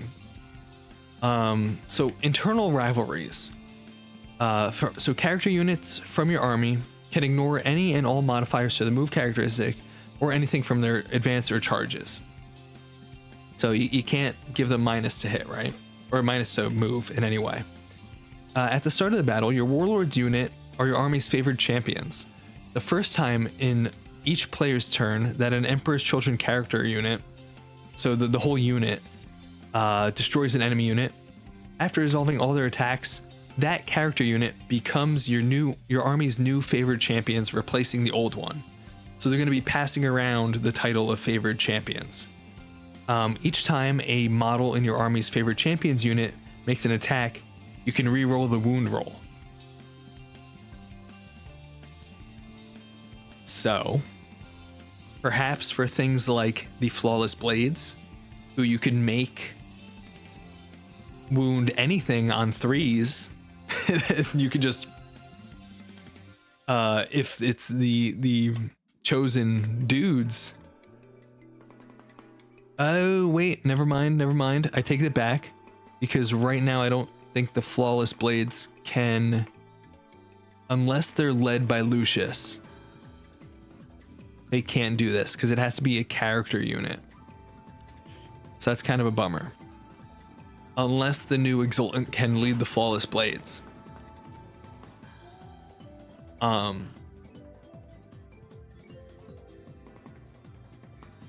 Yeah, you have no say, but you can kind of plan for it, right? But you have no say. Because there are also gonna... So when we get to the stratagems on this one, it's pretty interesting because there are things that buff the favored champions, but then there are also things like right here, there's one called Heightened Jealousy. So people that aren't the favored champions can get a buff too.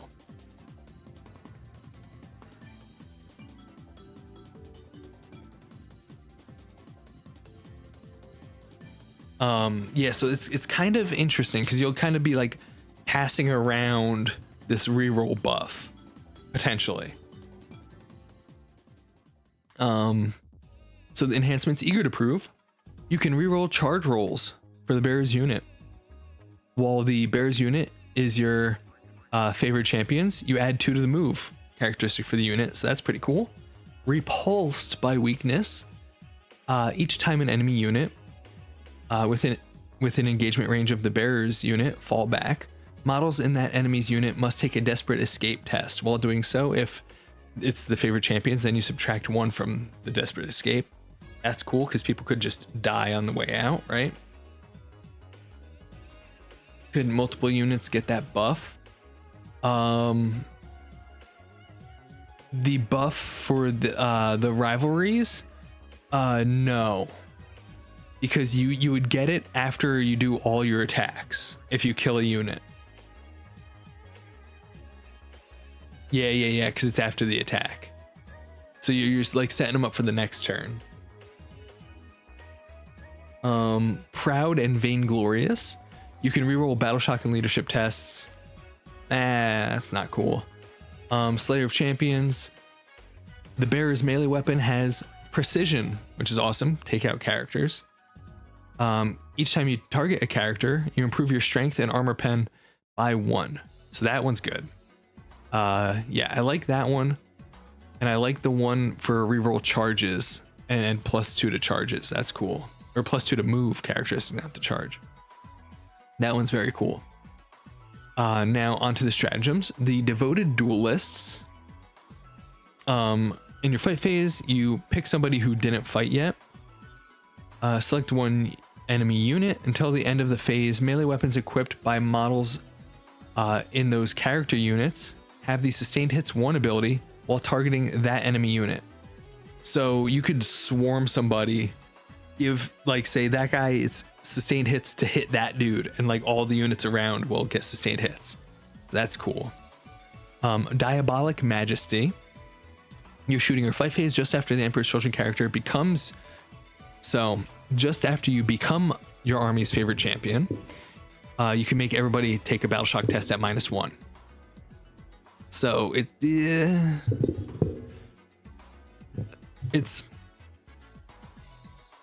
fine. But Beautiful Death. One Emperor's Children character unit that was selected as a target of 1 or more attacks. Until the end of the phase, each time a model in your unit was destroyed, roll a dice. You get Fight on Death. You add 1 to the result if it's the favored champions. On a 4-up, so a 3-up if it's the favorite champions, you get to attack before you get to Fight on Death. Refusal to be outdone. One Emperor's Children character unit from your army. Select one enemy unit within engagement range of 1 or more units from your army until the end of the phase. Each time your unit declares a charge, if that enemy unit is sorry. Until the end of the phase, each time your unit declares a charge, if that enemy unit is one of the targets of that charge, you add 2 to the charge roll. So that's pretty cool. It very much seems like between this one and the sustained hits one, like you want to swarm people with a couple units. I like the vibe. Heightened Jealousy. In your shooting phase or fight phase, just after an Emperor's Children character unit becomes your army's favorite champions, or just after your army's favorite champions destroys a enemy unit. Until the end of the phase, each time a model in a character unit from your army that is not the not the army's favored champions makes an attack, add 1 to the strength. So that could be cool. Especially for things like we were saying, like the Noise Marines, the Blast Masters that have like 10 strength. You could bump them up where it might be wounding something on 4s. You could turn it into wounding on 3s. Pretty good. Vengeful Surge. Your opponent's shooting phase just after they select the targets. After the unit has shot, you can make a surge move, which these are cool. To do so, roll a d6. Each model in your unit can move a distance in inches up to the result. But your unit must end that move as close as possible to the closest enemy unit. When doing so, those models can be moved within engagement range.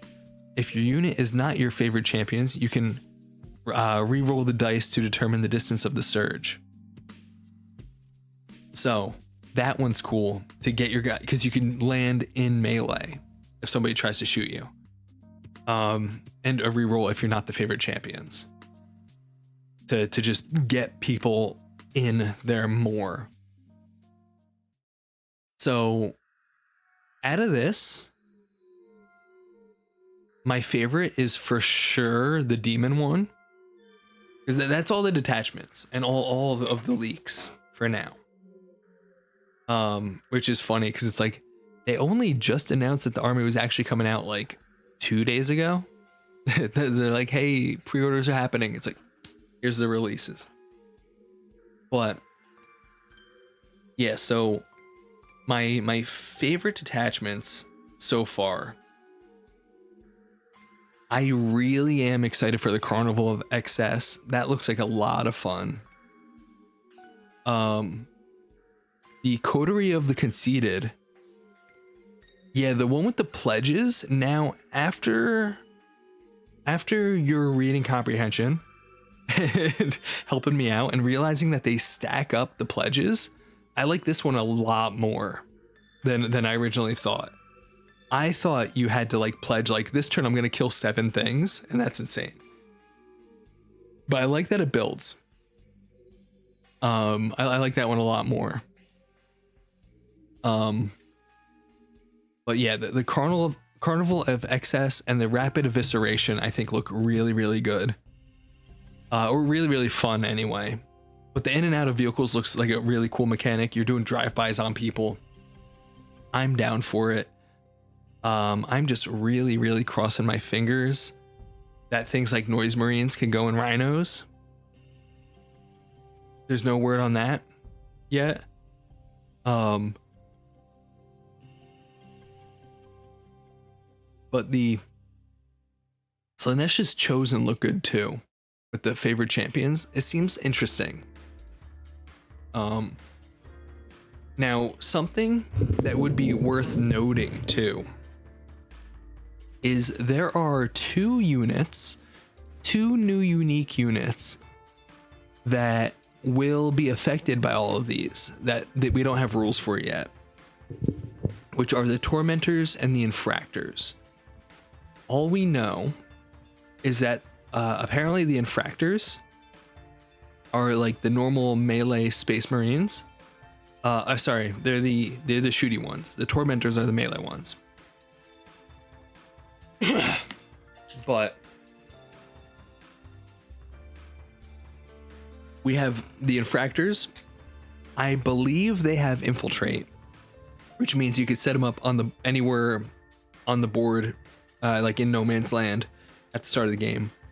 Potentially cool. But they're shooty. And there's the Tormentors that have Scout, so you could like start them on your deployment edge and then move like 6 inches up and then move far with them, and they're like the melee ones.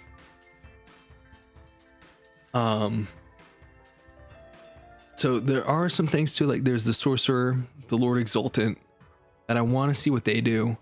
The Demon Prince too. So that's something too that I forgot about reading through those rules, where a lot of those rules were saying like Emperor's Children model only. You could give a lot of those enhancements to Demon Princes, which is something I completely forgot about. In my head, I was just thinking about the Cacophonist because he's the one we have rules for. They will at least have special rules. They will have abilities, because like all of the other Terminators have abilities. Like, for example, if we go to the world of Wajapedia over here, now don't know what they're gonna have yet, but how is there no dark mode on Wajapedia? Anyway, is there a dark mode? Yes. Okay. So, for example, right, for the regular CSM, if I went to Chaos Terminators, these ones have an ability. If you make a Dark Pact roll, you can re-roll your hit roll, which is really good.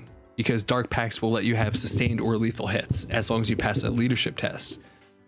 So like with 2 dice, you have to get like a 6 or higher, right? So it's like very likely that you could have like reroll hits and sustained hits. But then in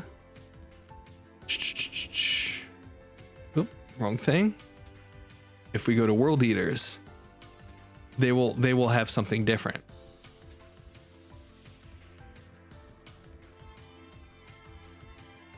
Each time they attack somebody, add 1 to the hit roll if something is below half strength, add 1 to the wound if they're below starting strength or below half strength. So so leadership and stuff works different now. Because low numbers are good because you roll 2 dice and you want to get higher than it.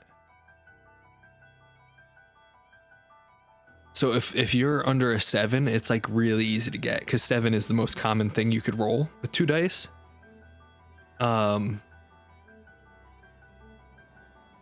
So it's 6 would translate into a 7 in old leadership. So leadership wasn't in the last edition. I don't believe. At least it didn't work out like this.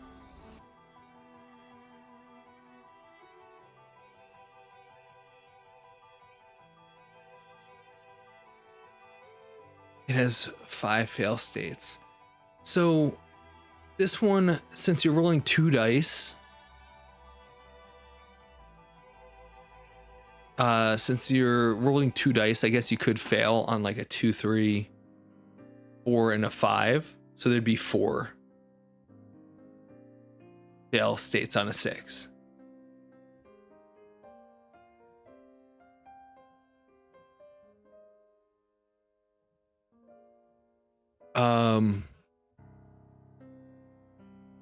So yeah, it is quite good though. But then each specific like Terminator thing in each army has its own like special abilities.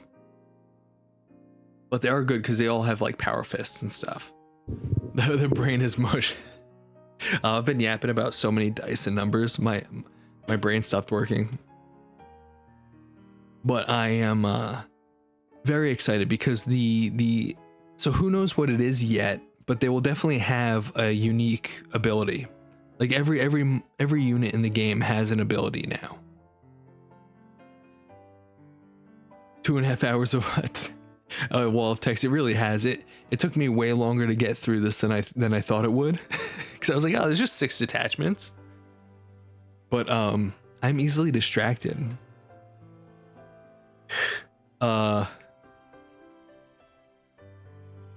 But yeah, I am super excited though. These look like a lot of fun, because even the ones that I'm not like really hyped on still sound good. You know, but first one that I do is gonna definitely be the demon one. Though I do need more demonettes. I only have 1 unit of demonettes, a unit of seekers, and my Keeper Secrets over here. I do need more.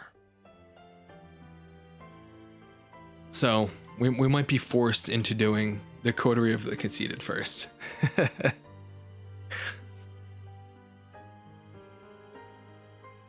You can always play for fun. It's suboptimal. It's true, but it's less fun when your whole ability hinges on being next to demons and you just can't be next to demons.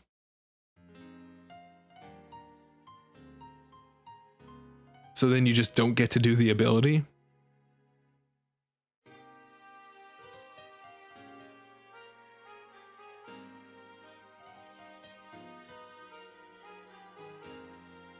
But this is the one I want though, so I will be getting some demons.